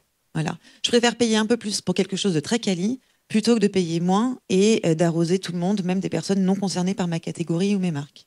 Donc oui, clairement. En tant que marque, est-ce que tu te sens assez mature pour maîtriser l'ensemble des KPI de ta donnée, ou est-ce que tu es accompagné par des agences, des partenaires, des conseils Pour le moment, on a quand même une certaine maturité quand même des KPIs. On les maîtrise bien. Moi, le retail média, ça fait longtemps que je travaille. Avant même d'être chez Vela, j'étais dans l'alimentaire, et le retail média, ça existe quand même depuis quelques années, même si ça fait une explosion là depuis ces 12 derniers mois. Donc on les maîtrise. Maintenant, évidemment, l'expertise d'une agence à qui on pourrait dédier une partie de notre budget, ou notre budget e-retail média, nous permettrait de monter en expertise, car elle aurait une vision holistique de l'ensemble de l'écosystème du e-retail média, et pourrait de cette manière nous dire, voilà, il faut investir tant de votre budget sur cette enseigne-là, tant de ce budget dans celle-ci, à telle période de l'année, sur telle mécanique promo, parce qu'en fait, cette agence a la visibilité de l'ensemble des KPI sur plusieurs marques, plusieurs enseignes, et sur un historique beaucoup plus large que le mien en tant que marque qui veut tester quelque chose de nouveau. Donc bien sûr, l'agence pourrait nous accompagner là-dessus. Non, c'est très clair. On vient de voir que les enjeux de la transparence, en tout cas de la mesure accolée à la transparence, sont clés aujourd'hui pour faire grandir le retail média, en tout cas augmenter les investissements. Maintenant, la transparence, elle ne se fait pas en claquant des doigts. On aimerait bien tous, en tant que régie, tech, etc., pouvoir amener autant de transparence que ça à nos marques. Les enjeux de la transparence, ça a un coût. Du coup, je vais laisser la parole un peu côté régie et tech sur justement pour vous, quels sont le coût de la transparence aujourd'hui en termes d'équipement, et même après en termes de dashboard, etc., de tout ce qu'on peut mettre en place pour accompagner les marques dans ces sujets. Ok, je prends le point. J'ai d'ailleurs la directrice de la data chez nous dans l'équipe. Concrètement, c'est un vaste sujet de pouvoir donner accès à de la donnée et de la traiter. C'est beaucoup d'investissements pour un distributeur. Avant d'y être, je n'avais pas conscience de la transformation que ça devait amener dans nos organisations. Concrètement, pour avoir accès à la donnée, il nous faut des technologies retail média. Ok, on en a, mais comme je vous dis, on n'active pas que de l'activation on-site. Il faut pouvoir avoir accès à des dashboards de performance digitale online. Donc, on a des outils comme Google Analytics, comme Content Square pour nous accompagner là-dessus. Il nous faut aussi avoir accès à la donnée de sell-out en magasin. Je vous invite à voir comment on connecte un Power BI à SAP dans nos enseignes. Voilà, on va tous rire. Donc en fait, on est obligé d'investir énormément dans des technologies qui nous permettent d'avoir accès à la donnée pour pouvoir la rendre transparente aux industriels, pour pouvoir nous l'exploiter à des fins de ciblage, à des fins de mesure. Et au-delà de ça, on est en plus obligé d'investir dans du cloud parce que les données, il faut l'héberger. En fait, on n'anticipe pas l'impact financier que représente d'avoir accès à cette donnée et de pouvoir donner cette transparence à tous les industriels. Donc oui, c'est beaucoup d'investissement, de temps, d'énergie. Un bilan de campagne, aujourd'hui, je pense qu'on prend 3 jours pour le sortir. Un jour, j'aimerais bien vous dire qu'on prendra 2 heures et qu'on clique sur un bouton. C'est pas la réalité. Ouais. Donc oui, c'est forcément des coûts et humains et d'outils pour pouvoir l'opérer. Et c'est bien qu'on puisse en parler d'ailleurs, tous ici, pour qu'il y ait aussi une conscience collective de la complexité que ça représente pour tout le monde de pouvoir vous donner accès à cette valeur. Il y a peut-être aussi un autre élément, et c'est l'alignement avec les KPI globales du distributeur. Et ce qui vient surtout dans la tête, c'est le shopper experience, l'expérience du shopper directement, qui est énormément, surtout pour le directeur marketing, c'est probablement la chose numéro 1. Il faut vraiment maintenir shopper experience qui est énorme, et lier ça avec donner la transparence qu'on veut donner, qu'on peut donner avec les marques en maintenant le contrôle sur le shopper experience. Aussi, ça a un coût. Juste un exemple. Ouais, et si je rebondis, en effet, quand on parle de data et de shopper experience, ça veut dire qu'il faut qu'on soit aussi dans la capacité de mesurer l'impact des dispositifs retail média sur le reste de l'expérience d'achat en ligne de nos clients enseignes. Parce que avant tout, ce qu'on veut, c'est vendre des produits, pas forcément vendre le produit de la marque qui annonce. Et on veut bien évidemment pas que le dispositif retail média que moi ou mes équipes on peut mettre en place impacte les 55 ans de l'enseigne qui a lieu en ce moment. Donc la donnée d'expérience client, elle est clé. La communication entre toutes nos équipes, elle est forcément clé. Donc ça veut dire qu'il faut se coordonner avec les équipes de Castorama, se coordonner avec les équipes de Brico Dépôt, coordonner l'ensemble de dispositifs des industriels pour qu'il y ait du sens, qu'il y ait des prises de parole exclusives. Donc oui, c'est beaucoup d'organisation et de coordination autour de la donnée. Est-ce que même si on fait l'exercice encore plus loin, c'est pas le retail média est pas structurant aussi pour les entreprises, que ce soit, je sais pas, côté marque, je te laisserai la parole après, Éléonore, mais côté régie. En tout cas, nous, je partage mon expérience, je pense que c'est la même chez vous, mais côté régie, on a dû transformer des personnes en campagne manager retail média, on a dû intégrer des data analysts dans nos équipes, alors que quand on faisait du média avant, on n'en avait pas forcément. On a dû se structurer aussi, ramener des expertises. Et du coup, je pense que côté marque aussi, on est obligé de se structurer pour comprendre, on va dire, ce nouveau média. Et du coup, comment vous faites, vous, chez Wella, pour vous structurer sur cette partie-là? Comment vous êtes organisé? Alors effectivement, les structures ont dû évoluer en interne, puisque historiquement, Wella, c'est un groupe orienté professionnel, donc des produits capillaires et d'onglerie pour les professionnels à usage professionnel. Et depuis plusieurs années, maintenant, il y a une volonté de se faire connaître et d'être distribué auprès du consommateur final. Donc déjà ça nécessite des changements structurels. Et quand on parle de N-Conso, bien entendu, il y a l'e-com, le digital. Et donc oui, il a fallu en fait créer une BU e-com en interne, recruter des personnes dont c'est l'expertise, donc pour négocier donc avec les clients les contrats annuels, mais également les plans d'affaires, le e-trade, et intégrer au sein de cette équipe également des notions de e-retail média. Maintenant, chaque structure a sa propre maturité. Il y a des notions de coût, de budget. On doit, les FT ne sont pas extensibles, donc il faut aussi composer avec les moyens que l'on a dans l'entreprise et la maturité de l'entreprise à vouloir y aller. Parce que tout ça, c'est des coûts humains. Après, c'est des coûts budgétaires pour mettre en place les choses.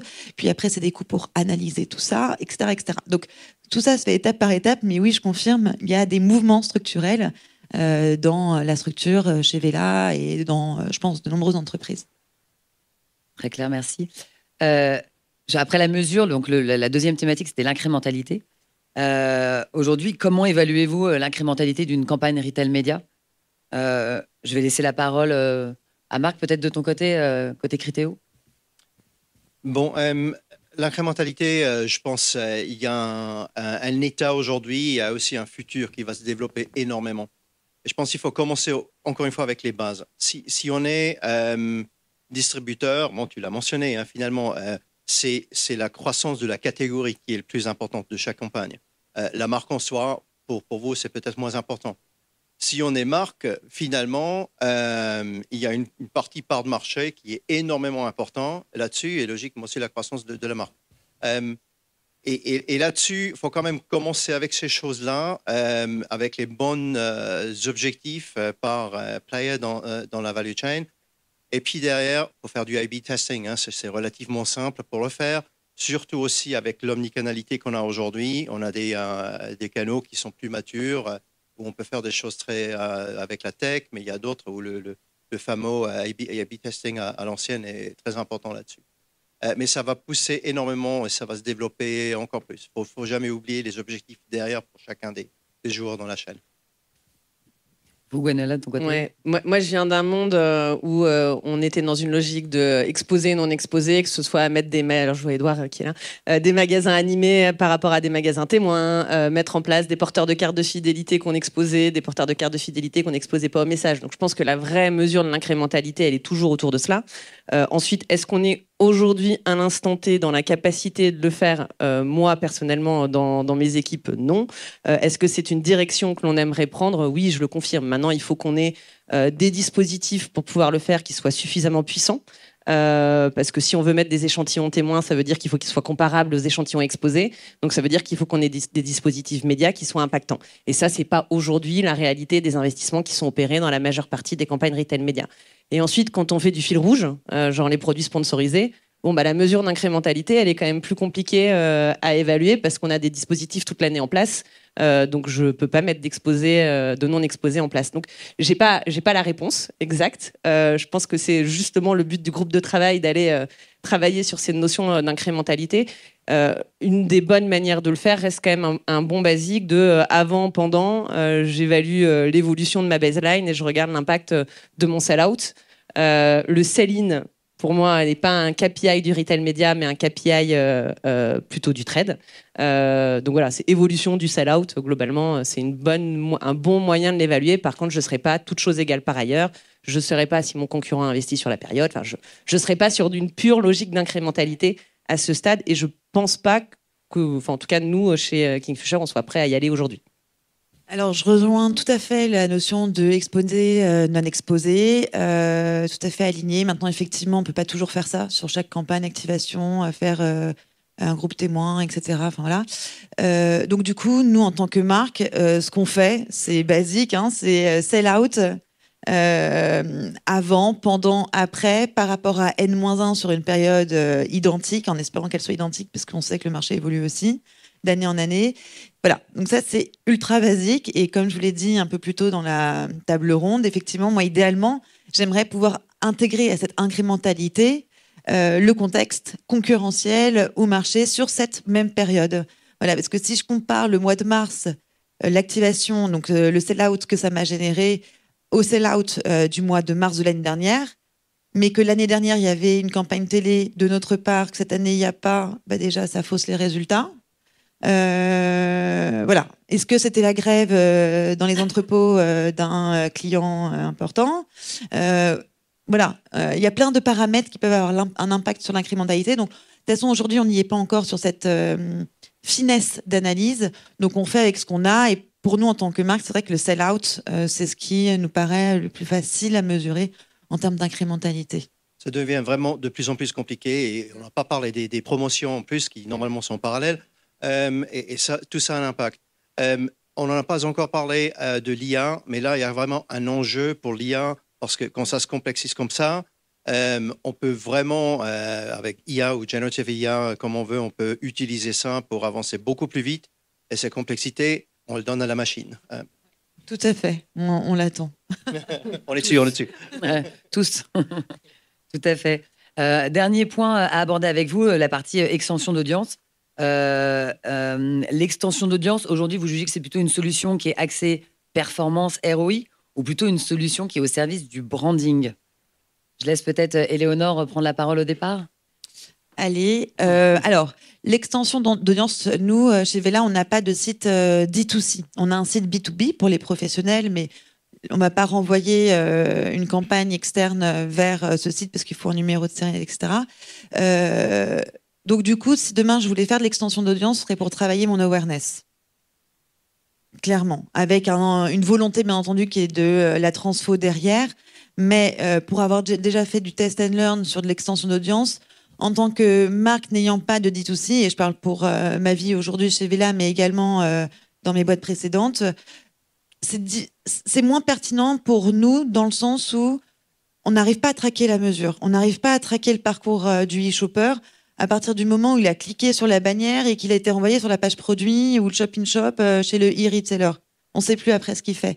Et aujourd'hui, en tant que marque, moi, je me dis peut-être que je finance une campagne pour développer la visibilité, en tout cas le visitorat chez mon client, alors qu'en réalité, c'est quand même un peu à lui de le faire. Voilà. Donc, après, logiquement, ton partenaire distributeur, il doit te fournir probablement une évolution de trafic sur tes pages produits ou des choses comme ça. Mais je les peux, et en réalité, moi, au bout du bout, je voudrais quand même que ça transforme dans l'achat. Donc voilà, c'est vrai, c'est ce manque en fait de partage de data qui parfois fait que s'il faut que je fasse un choix, à ce jour, dans mon budget, j'ai moins privilégié l'extension d'audience parce que j'ai moins de partage de KPIs que dans du e-retail média, par exemple. Comme tu l'as mentionné dans ta question, l'extension d'audience donne beaucoup plus d'opportunités sur le funnel. On peut varier beaucoup plus. ce qui est bien. Ce qu'on voit aussi, c'est de plus en plus des campagnes intégrées qui vont pas sur une partie du funnel, mais plusieurs sur la même campagne. Et là-dessus, il y a quand même une énorme opportunité. Et je vais peut-être partager une étude qu'on avait fait chez Criteo récemment, où on a mesuré l'impact conversion de juste on-site et juste off-site. Alors, juste on-site, à peu près 11,5% conversion. Juste off-site, 2,2%. Et si on met les deux choses ensemble avec une campagne intégrée, on est sur 19%. Alors là, on a quand même des opportunités énormes. Pour ça, il faut une tech qui intègre les deux choses ensemble pour qu'on puisse mesurer d'une façon intégrée et comparable.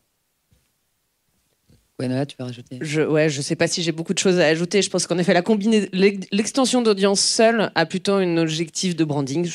Pour moi, c'est vraiment, je veux présenter ma marque et ses assets spécifiques à la marque.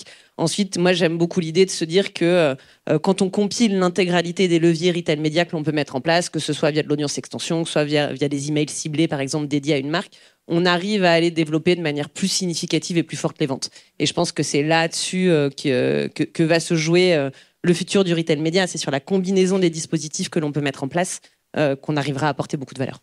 Et pour moi, vraiment, l'extension d'audience, c'est en complément du retail média. Le retail média, c'est peut-être plus pour du sales, enfin des sales, quand l'extension d'audience, c'est vraiment travailler l'awareness de ces marques. Voilà, donc c'est de la complémentarité, je trouve, d'offres. Absolument. Merci à tous les trois. Juste en mot de conclusion sur cette table ronde, ce que je retiens, moi, c'est que sur la partie retail média, en tout cas, la mesure est clé, la transparence encore plus, qu'on a besoin de standardisation pour grandir au niveau du marché et avoir des investissements qui soient plus larges et comparables à d'autres, et qu'on a encore beaucoup de jobs à faire sur la complémentarité des différents leviers, et que quelle est la mesure de demain entre l'incrémentalité et l'IA? Il y a encore plein de choses à faire, donc hâte d'avoir la nouvelle table ronde la prochaine. Merci. Merci.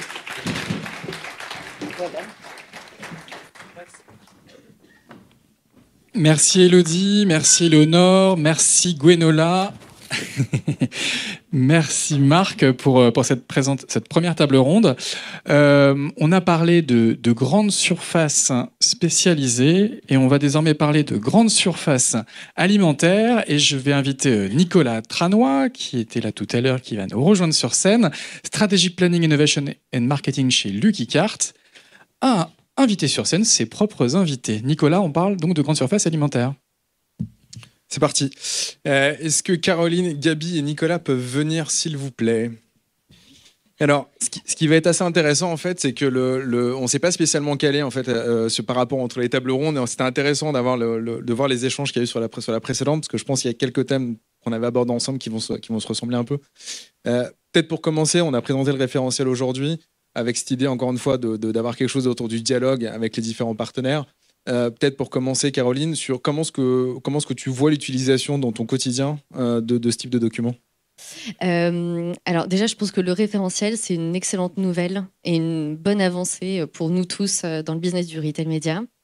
Peut-être pour rappeler un peu de contexte, donc moi je travaille chez Colgate-Palmolive. Bon, évidemment, c'est du dentifrice, ça, je pense que tout le monde l'a en tête. C'est aussi la marque avec la plus forte pénétration dans le monde, même au-dessus du grand géant des boissons. C'est 6 foyers sur 10 qui a du Colgate à la maison. Mais c'est aussi des très belles marques sur le soin du corps. C'est Sanex, c'est Tahiti, c'est Soupline, Ajax, Peck. Enfin, voilà, c'est vraiment toute une multitude de marques sur lesquelles moi je travaille. Et au sein de l'entreprise, mon rôle, c'est vraiment de travailler main dans la main avec les retailers, les enseignes, et leur régie pour construire des plans qui soient les plus performants possibles, mais aussi les plus intégrés.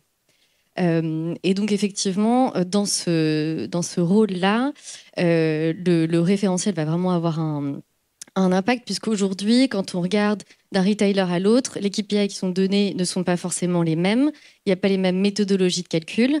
Et donc quand moi, j'essaie de piloter au mieux mes campagnes et les optimiser au maximum, évidemment, c'est l'objectif, mais aussi de défendre les budgets en interne, parce qu'on est face à la télé, qui est un média qui est super installé, face à du digital aussi.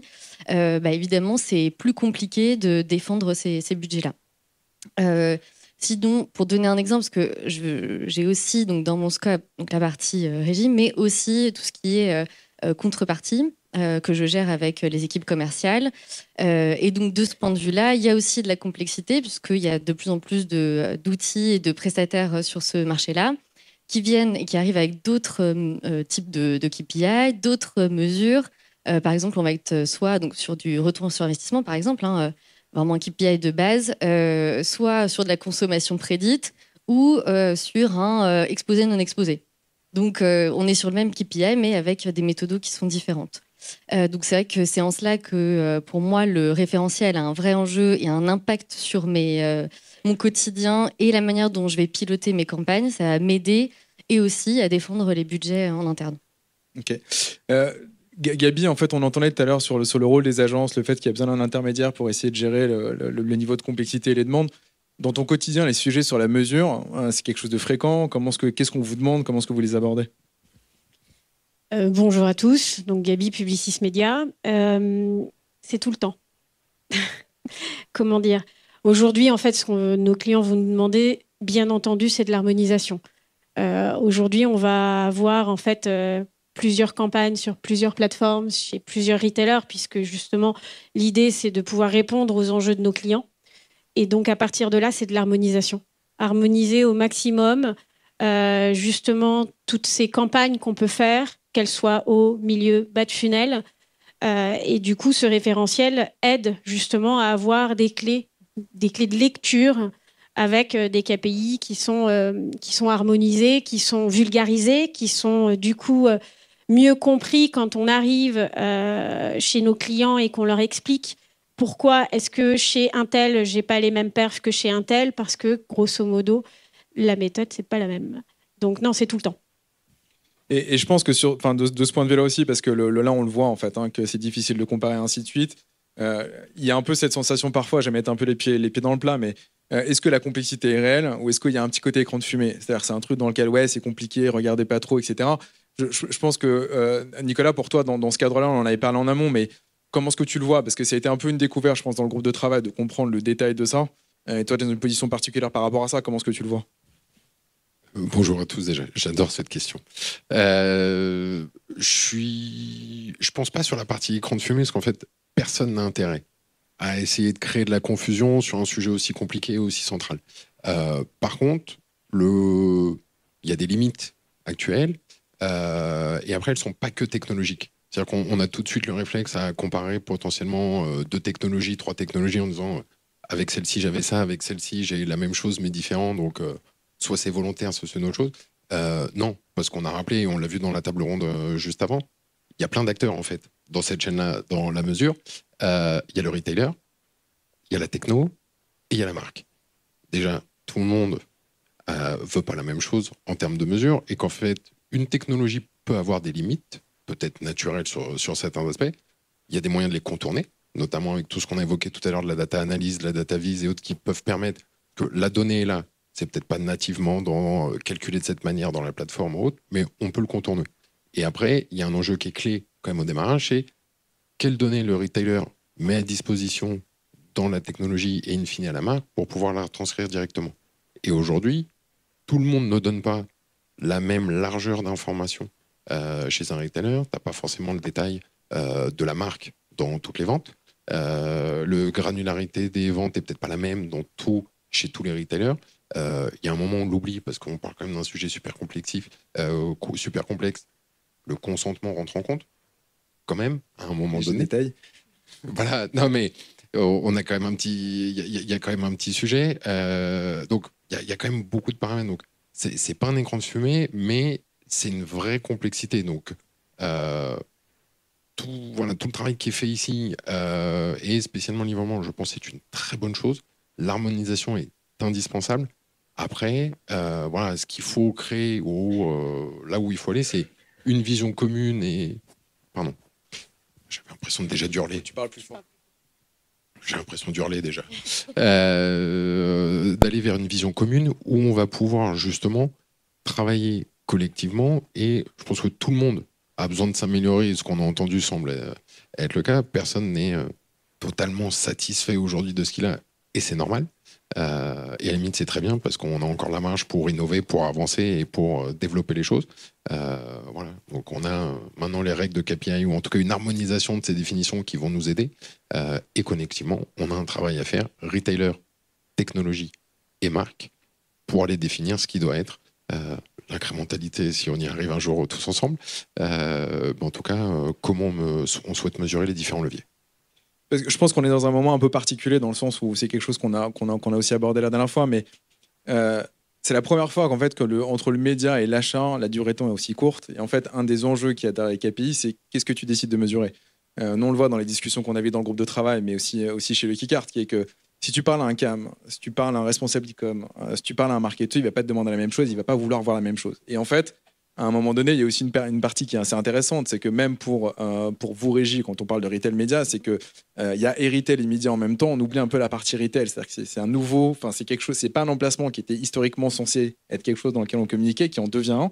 Donc il y a des mutations en live qui sont en train de se faire. Et en fait, ce que je trouve assez fascinant, c'est d'un côté le niveau d'exigence qui est demandé. C'était l'exemple qui était donné tout à l'heure de dire, bah voilà, effectivement, quand tu fais de la télé, tu es habitué. Du coup, les gens sont contents. Par contre, on se pose plein de questions sur le retail média. Et notamment sur cet aspect-là aujourd'hui, tu l'as évoqué un petit peu tout à l'heure, Caroline, mais toi, en interne aujourd'hui, un des besoins aussi que tu as sur la mesure, c'est d'être capable de récupérer les budgets, d'être capable d'expliquer pourquoi c'est important. À quel point c'est un enjeu pour toi aujourd'hui? Est-ce que c'est des discussions qui sont nouvelles? Est-ce que c'est des discussions difficiles? Est-ce que tu peux nous donner une petite perspective là-dessus? Alors, je ne dirais pas que c'est une discussion nouvelle, mais c'est vrai que les investissements retail média, c'est quand même assez récent. Et donc, effectivement, plus j'ai de billes pour les défendre en interne, mieux c'est. Après, je pense que tout le monde est challengé en interne sur les budgets qu'il a à gérer. Donc, c'est vraiment pour moi la donne dans tous les départements. Après, si on revient effectivement sur la notion d'incrémentalité et pourquoi elle est centrale pour justement défendre ces investissements, c'est parce que pour moi, donner l'incrémentalité que va rapporter une campagne, ça va me permettre de savoir si ma campagne elle a été efficiente ou non et de sécuriser du coup des investissements derrière. Donc c'est vrai qu'aujourd'hui, il y a des KPI qui sont intéressants, qui sont déjà donnés. Le ROAS, par exemple, va être un élément qui va me dire bon, bah, OK, par rapport au budget que j'ai pu donner, est-ce que le chiffre d'affaires de la campagne va couvrir ou non cet investissement-là? Donc, bon, OK, déjà, la base, elle est là. En revanche, le chiffre d'affaires incrémental, il va vraiment me dire est-ce que ça va apporter de la performance ou non? Et c'est pour ça que je pense qu'il faut qu'on revienne à des KPI qui sont beaucoup plus proches du business, même limite proches du magasin, où effectivement, par exemple sur la promo, on vient mesurer l'uplift. Donc, OK, par rapport à ma baseline, combien de chiffre d'affaires je vais générer. Mais je pense que c'est pas que de l'incrémentalité qu'on vient chercher, mais aussi des KPI vraiment basiques, comme la fréquence d'achat, le taux de recrutement, le panier moyen, et surtout sur nos produits où effectivement nous on vit de la fréquence. Donc c'est pour moi des KPI de base. Je pense pas qu'on ait besoin de 40 000 KPI parce qu'effectivement plus on en a, plus on en veut, mais c'est pour moi pas l'enjeu, c'est vraiment d'avoir les bons, et c'est pour ça que le référentiel est super important. Mais du coup, voilà, sur cette base, ça va nous permettre d'avoir des KPI qui nous donnent une bonne idée de la performance des campagnes. Et bon, j'entends qu'il y a de la complexité derrière et qu'il y a du temps qui est nécessaire pour piloter tout ça et sortir les datas.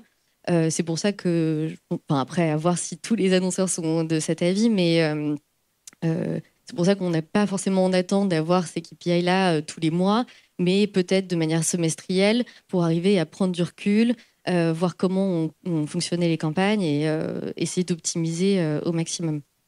Ça a été un peu abordé dans la discussion précédente, et t'en parles là, qui est que c'est aussi la raison pour laquelle dans le référentiel on a splitté les ratios pour avoir quelque chose qui soit séparé. Mais sur la partie qui est le volume incrémental, ça a un coût en fait. Il y a la complicité en termes de temps, mais ça a un coût d'un point de vue data, d'un point de vue investissement.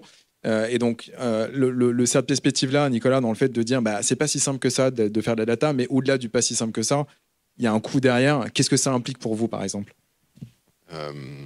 Oui, ça a un coût au-delà de la partie régie, mais un retailer aujourd'hui, ne serait-ce que structurer sa donnée, maintenir un programme de fidélité en place, pertinent, assurer que le nombre d'encartés reste le même, évolue année après année, on se parle de millions d'euros d'investissement. Juste ça. Ensuite, on a la partie technologique.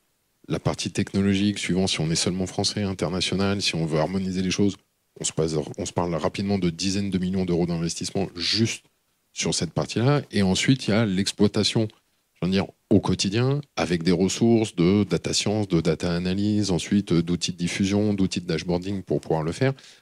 Donc, c'est un investissement à tous les échelles qui n'est pas bénéfique que pour le retail média, parce que le retailer a tout intérêt à avoir une donnée propre, structurée, qu'il peut lui-même utiliser pour ses propres besoins. Donc, c'est un investissement qui sert de différents enjeux. Mais c'est un peu tout le sujet de la mesure, c'est qu'aujourd'hui, tout le monde veut de la mesure, mais on a encore du mal, je trouve, à lui donner la vraie valeur qu'elle mérite. C'est-à-dire qu'à mon sens, je trouve qu'on a encore beaucoup trop de discussions sur ah ouais, mais j'ai investi du média, une campagne, la mesure, je la paye pas. Mais non, en fait, je suis désolé. Et en fait, on a ce réflexe très média, comme tu le disais tout à l'heure, de vieilles études, d'autres études médias. Je vais me faire taper, désolé. Je viens du média moi-même, donc je peux m'auto... et on a encore un peu ce réflexe-là, je trouve, de la mesure, tout le monde en veut, mais on a encore du mal à lui donner de la valeur. Et ce référentiel, je pense, va y participer. Et moi, personnellement, et on le fait collectivement, et les agents jouent aussi un rôle là-dedans, ça a une valeur. C'est du travail, c'est des KPI qui doivent permettre d'aller plus loin. Par contre, tout l'enjeu, c'est de se dire, voilà, c'est un investissement pour après, aussi, comme tu le disais, de dire, je ne suis pas là juste pour mesurer une campagne. Je mesure une campagne, mais le vrai sujet, c'est à quoi ça me sert pour celle d'après, pour celle encore d'après, pour aller plus loin, pour optimiser les choses. Donc, si on le prend comme un simple bilan de campagne, on peut se poser la question de la valeur. Par contre, comment structurer une stratégie sur la base d'une mesure, là, on commence à vraiment rentrer dans le vrai sujet. Et je pense qu'effectivement, il y a un des sujets clés qui est de la valeur qu'on attribue à la data et qu'est-ce qu'on cherche à en faire. Et donc, on est quand même en train de se dire que plus on va aller vers de la précision, vraisemblablement, il y aura des besoins de structure, des besoins de coûts, qui, dans un média qui est relativement nouveau, à un moment donné, il va falloir que ce soit absorbé. Mais du coup, d'un point de vue agence, par exemple, aujourd'hui, la perspective c'est de se dire, vous avez forcément besoin d'éléments plus précis, ok, on est d'accord, mais là-dessus, le coût supplémentaire qu'il va y avoir, éventuellement le timing, mais j'ai envie de dire aussi, plus on va être précis, plus on va couper les cheveux en 14, et du coup, on n'aura peut-être pas les ROI auxquels on a été habitué auparavant. La perspective future là-dessus, d'un point de vue agence, comment est-ce que tu vois les choses, Gaby ? Vous l'avez tous dit, on est sur un jeune média. Donc, qui dit jeune média dit en fait qu'il y a un peu une certaine forme d'injustice. Quand justement on nous demande je veux travailler sur tout le funnel, je veux. Alors, attention, je précise bien, je veux. Parce que en télé, en digit, j'avais ça, j'ai ci. Donc en fait, systématiquement, on est comparé à ce qui existe déjà. Sauf qu'en fait, on est jeune, on est nouveau. On a la chance et en même temps la malchance d'être sur du digital, ce qui veut dire qu'en fait, dans l'esprit de tous, c'est qu'on peut avoir tout de suite et maintenant. Qu'on a la chance aussi d'être sur un secteur avec des techs qui sont ultra robustes, ultra puissantes, ultra pertinentes, mais qu'en effet, il faut quand même que la peinture sèche et que tout le monde puisse justement nous apporter cette promesse pour qu'on puisse la donner à nos clients. Harmonisation. Mais il y a aussi un sujet, c'est qu'en fait, je pars du principe qu'aujourd'hui, il faut qu'on désacralise cette data magnifique qu'on a grâce aux données retailers, mais qu'on ne la dévalorise pas. Désacraliser ne veut pas dire dévaloriser. Désacraliser veut dire qu'on la rende accessible, qu'on nous permette aujourd'hui de la travailler de telle façon à pouvoir adresser toujours la même chose, on est dans des métiers de com, le bon message au bon endroit à la bonne personne, et surtout qu'on puisse la retargeter, surtout. Et aujourd'hui, on n'en est pas encore là. Donc, nos clients, nous, ce qu'on va essayer de faire systématiquement, c'est de travailler justement cette harmonisation en essayant de comprendre où sont les différents touchpoints qui sont les plus pertinents pour pouvoir justement derrière leur dire, bah oui, votre campagne a fonctionné. parce que ça et ça, parce que elle a répondu à ses objectifs. Mais attention, ne pas comparer des choux et des carottes. On ne peut pas comparer quand on fait une campagne d'audience extension en digital classique à une campagne d'audience extension où on nous dit en fait, je veux toucher mes acheteurs de shampoing qui sont une cible féminine, qui vient d'avoir des enfants et qui a une chute de cheveux et qui en plus a des enfants avec des enfants de moins de 5 ans. Ok, demain on pourra le faire, mais ça a un coût aussi. Donc non, c'est compliqué. L'équation est complexe. En fait, par rapport à ce dont on discutait sur l'incrémentalité, donc projetons-nous dans un monde dans lequel on arrive à le faire. Donc on arrive à faire avec un A/B testing propre, on arrive à faire des vrais groupes proprement appareillés, qu'on ait quelque chose qui fasse du sens ou de la modélisation. Du coup, dans un monde dans lequel ça fonctionne, qu'est-ce que ça changerait toi dans ton quotidien d'annonceur en termes de perspective d'avoir cette possibilité-là? Alors pour moi, ça change tout. Parce qu'on arrive à mieux piloter les campagnes et à sécuriser les investissements. Pour moi, les deux sont vraiment liés. D'ailleurs, j'ai quand même un penchant sur le calcul, le type de calcul exposé, non exposé versus une modélisation. Mais bon, après, voilà, à voir ce que ça fait retentir chez les retailers. Du coup, je voulais justement partager une étude qui avait été faite là, en fin d'année dernière de Sky and Path to Purchase Institute. Il posait la question aux organisations, donc il y avait des régimes et des agences, des annonceurs également. Pour quelles raisons vous ne continuerez pas à investir en retail média? Et la première raison, c'était le reporting, les limites dans le reporting. Et du coup, ça fait écho en effet au fait qu'on mette à disposition la data. Et je trouve que c'est une très bonne nouvelle, justement, qu'il y ait de plus en plus de régies qui mettent à dispo les datas via les plateformes, parce que ça nous permet vraiment d'aller plus loin, justement, dans le traitement et l'analyse de ces éléments. Et puis, les deux autres raisons, c'était justement au sujet du retour sur investissement et sur la capacité, justement, à savoir quelle incrémentalité en sortait des campagnes. Donc, pour moi, il y a un vrai sujet. Si on arrive à mesurer l'incrémentalité, ça aura nécessairement un effet bénéfique sur les investissements. Parce que de la même manière, je pense que c'était un peu abordé tout à l'heure dans l'autre table ronde, mais on est quand même dans un setup un peu particulier en France, dans le sens où, on le voit là, dans les discussions qu'on a sur le référentiel, on a quelque chose qui est plus riche, il y a plus d'éléments qui sont disponibles, on est obligé de se poser un peu plus des questions. Concrètement, ce que ça veut dire, c'est qu'il y a plus d'innovation. C'est-à-dire qu'on essaie de faire des nouveaux produits, de regarder, descendre plus précisément dans ce qu'on peut faire dans le funnel. Et donc, un des challenges qui va y avoir, c'est est-ce qu'on est en train de parler effectivement d'harmonisation, c'est-à-dire de faciliter le fait qu'on va pouvoir comparer les différents éléments. Et ce qu'on cherche, c'est la standardisation, c'est-à-dire qu'on veut tout que ce soit exactement de la même manière. Typiquement, au-delà de la partie technique, quels sont tes souhaits, Nicolas, peut-être sur le futur justement du retail média entre standardisation et harmonisation? Moi, je milite plutôt pour l'harmonisation, personnellement. Non, après, ça n'engage que moi, mais généralement, par standardisation, j'entends nivellement par le bas. C'est-à-dire qu'on prend tout ce qu'on arrive à faire ou ce qu'on sait faire à l'heure actuelle et on se dit, OK, c'est ça, c'est le minimum, c'est le truc pour tout le monde. Tandis qu'avec l'harmonisation, déjà, on prend en compte beaucoup plus facilement les spécificités de chacun à un moment. Donc, il y a la définition du KPI qui est importante, mais on l'a vu avec la table ronde précédente, on ne peut pas comparer de l'alimentaire, du non-alimentaire et du non-alimentaire. Il y a 20 choses qui sont différentes aussi en termes de surface spécialisée. Donc, la standardisation, à un moment, va amener un blocage et peut bloquer l'innovation, je trouve. Tandis que l'harmonisation, on a des définitions communes, on va dire, un champ de travail commun, mais on peut le faire évoluer, on peut travailler et s'assurer que tout ce qu'on crée rentre dans ce champ d'harmonisation et soit accessible pour tous et compréhensible pour tous. C'est pour moi où l'harmonisation est plus logique à long terme qu'une simple, entre guillemets, standardisation. D'un point de vue annonceur, l'harmonisation, pour toi, ça ressemblerait à quoi? C'est-à-dire, qu'est-ce qui t'aiderait au quotidien de dire, OK, on a un niveau de transparence ou d'explication ou d'harmonisation en tant que tel qui fait que, OK, j'ai suffisamment les outils pour me débrouiller. Concrètement, ça ressemblerait à quoi? Tu aurais besoin de quoi? Alors, c'est un peu ma liste au Père Noël que j'ai faite un peu plus tôt. Ça fait plaisir. Mais en effet, déjà, c'est la base, c'est le retour sur investissement. Et ensuite, en effet, ça va être les KPI de base qui sont vraiment liés au business. Donc, je les recite, mais effectivement, le taux de recrutement, le panier moyen, la fréquence, vraiment des KPI qui vont être très liés à mon activité. Et l'idéal, en effet, c'est que tous les retailers avec lesquels je travaille puissent me proposer ces mêmes KPI.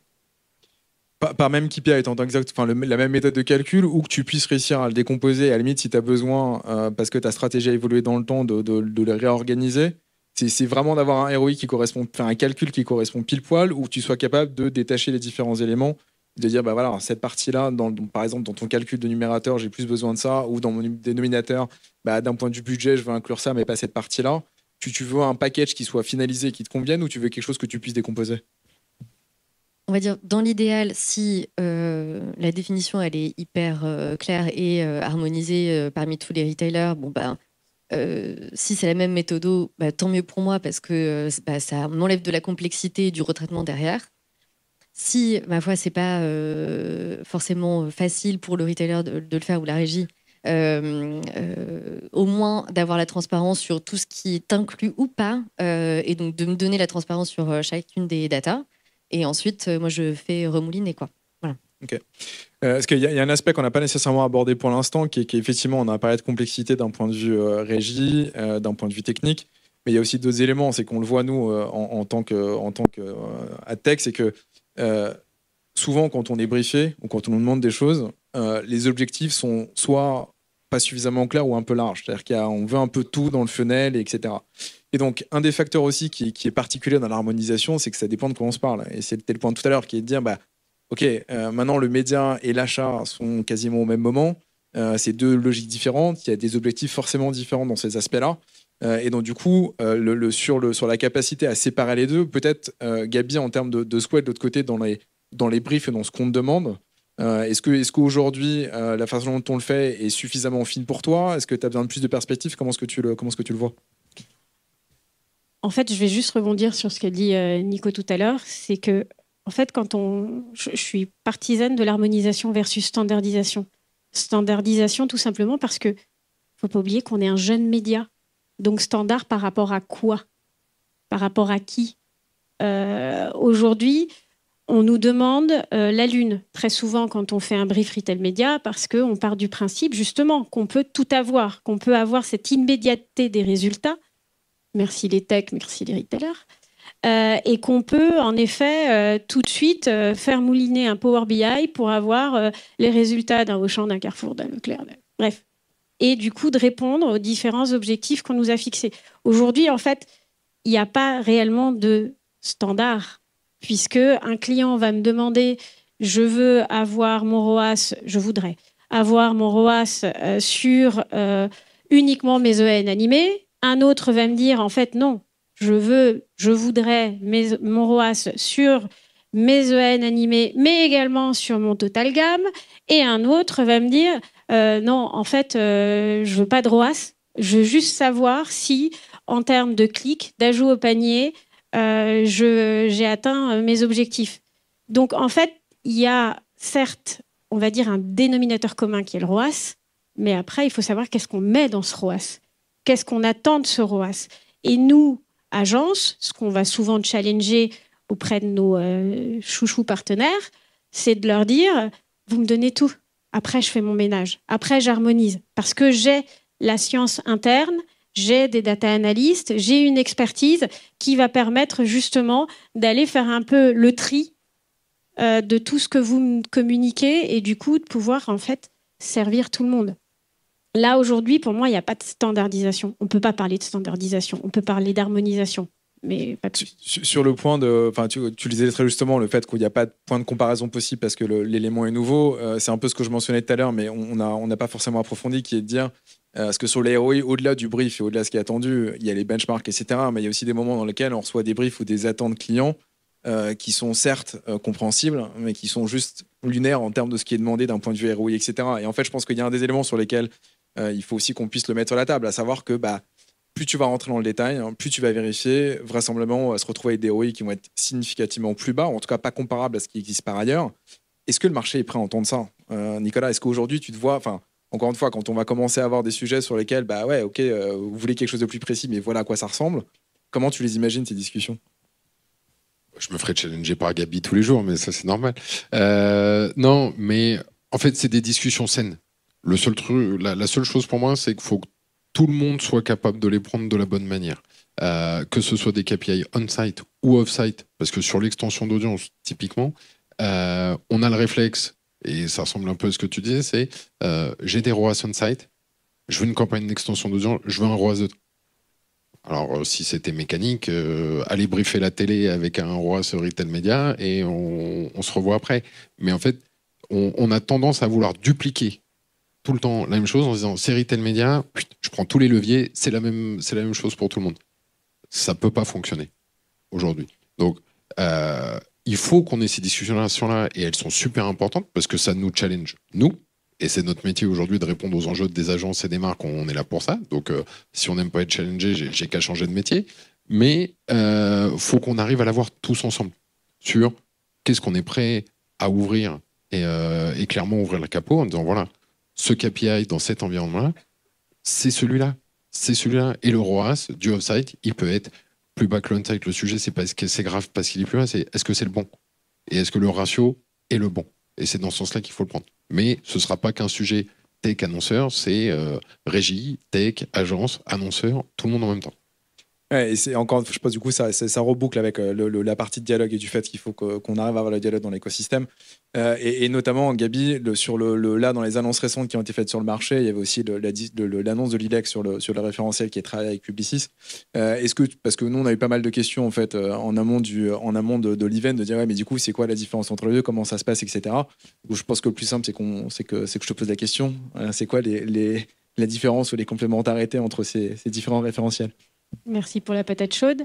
Ça va être très très simple. C'est-à-dire qu'aujourd'hui, moi, ça fait 5 ans que je suis au tout début de l'Alliance, je crois, quand j'étais chez Criteo. Et aujourd'hui, je suis chez Publicis. Et en fait, c'est de voir qu'à l'Alliance, on est très tech, retailer, et qu'en fait, la représentativité des industriels n'est pas forcément hyper forte. À l'inverse de l'ILEC, où justement... c'est une représentativité très forte de nos clients, des annonceurs.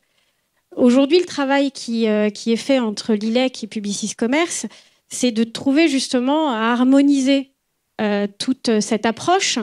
Nous, on est très, on croit plutôt, mais je le croyais également quand j'étais chez Storytel et Criteo, dans tout ce qui est analyse avant, pendant, après. Groupe exposé, non exposé. C'est vraiment des choses aujourd'hui qui vont permettre, tant qu'on n'a pas tout harmonisé et que tout le monde ne s'est pas mis autour d'une table pour se dire on y va comme ça, c'est vraiment quelque chose qui peut être intéressant à faire, à industrialiser, qui ne va pas être simple. Mais du coup, en fait, ce travail avec l'ILEC, c'est de la complémentarité. C'est comment on va tous dans le même sens, dans cette notion d'incrémentalité. Comment est-ce qu'on se met tous autour d'une table et qu'on continue les travaux que vous avez démarrés il y a 5 ans, en fait. Ça, c'est complémentaire pour moi.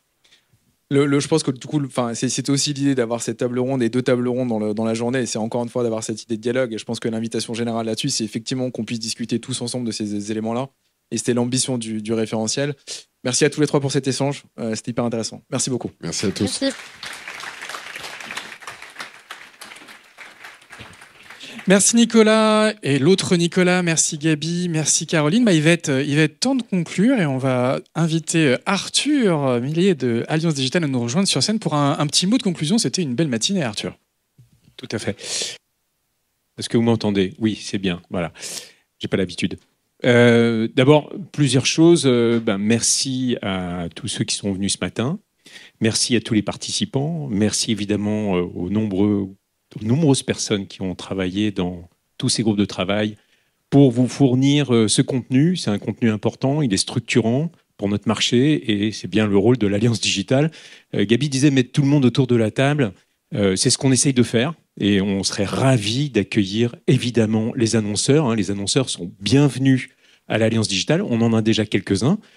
Donc voilà, n'hésitez pas, on peut en discuter. On a des discussions en effet avec l'ILEC et peut-être des projets avec eux pour avancer sur ces sujets-là. Évidemment, il faut harmoniser tout ça. Il faut, pourquoi? Parce que c'est nécessaire si on veut que le marché se développe. Et on voit que bon, il est plutôt en forte croissance, donc on va continuer à l'aider à se développer fortement. Voilà. Je voulais aussi remercier Le Bon Coin, à nouveau, parce que grâce à eux, vous avez pu tous rentrer dans cette salle et croyez-moi, il y a eu beaucoup de demandes. Donc merci à eux. Je ne sais pas s'ils sont, je crois qu'ils sont au fond de la salle. Là, voilà, je les salue. Merci encore. On va finir par prendre racine ici et venir pour tous nos événements, hein, si ça continue. Voilà, mais en tout cas, on est ravis d'être là, nous. Et puis, je voulais remercier les équipes d'Alliance Digitale, puisque, évidemment, vous avez vu les personnes qui travaillent dans les groupes de travail, mais pour faire que tout ça avance, pour que les projets sortent, pour que les contenus sortent, pour que le site soit à jour, pour que vous ayez toute cette communication sur LinkedIn et ailleurs, derrière, il y a une équipe, il y a des permanents. Et je tiens à remercier particulièrement Louise, hein, qui est ici, qui était la chef de projet et qui a accompagné voilà, ces travaux depuis maintenant 1 an, et c'est grâce à elle aussi si vous avez aujourd'hui des très beaux documents, des beaux contenus, une belle table ronde.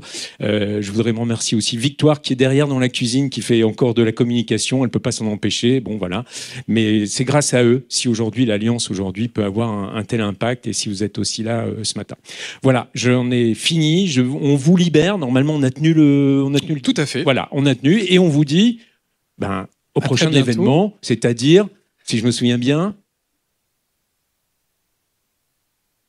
voilà, 12 juin, un autre sujet assez intéressant, on n'en parle pas beaucoup en ce moment, le cookie-less. Merci beaucoup, merci très bonne journée. Arthur, et évidemment, n'hésitez pas à vous rendre sur le site alliancedigital.org pour télécharger les livrables des groupes de travail. Bonne fin de journée à toutes et à tous, au revoir.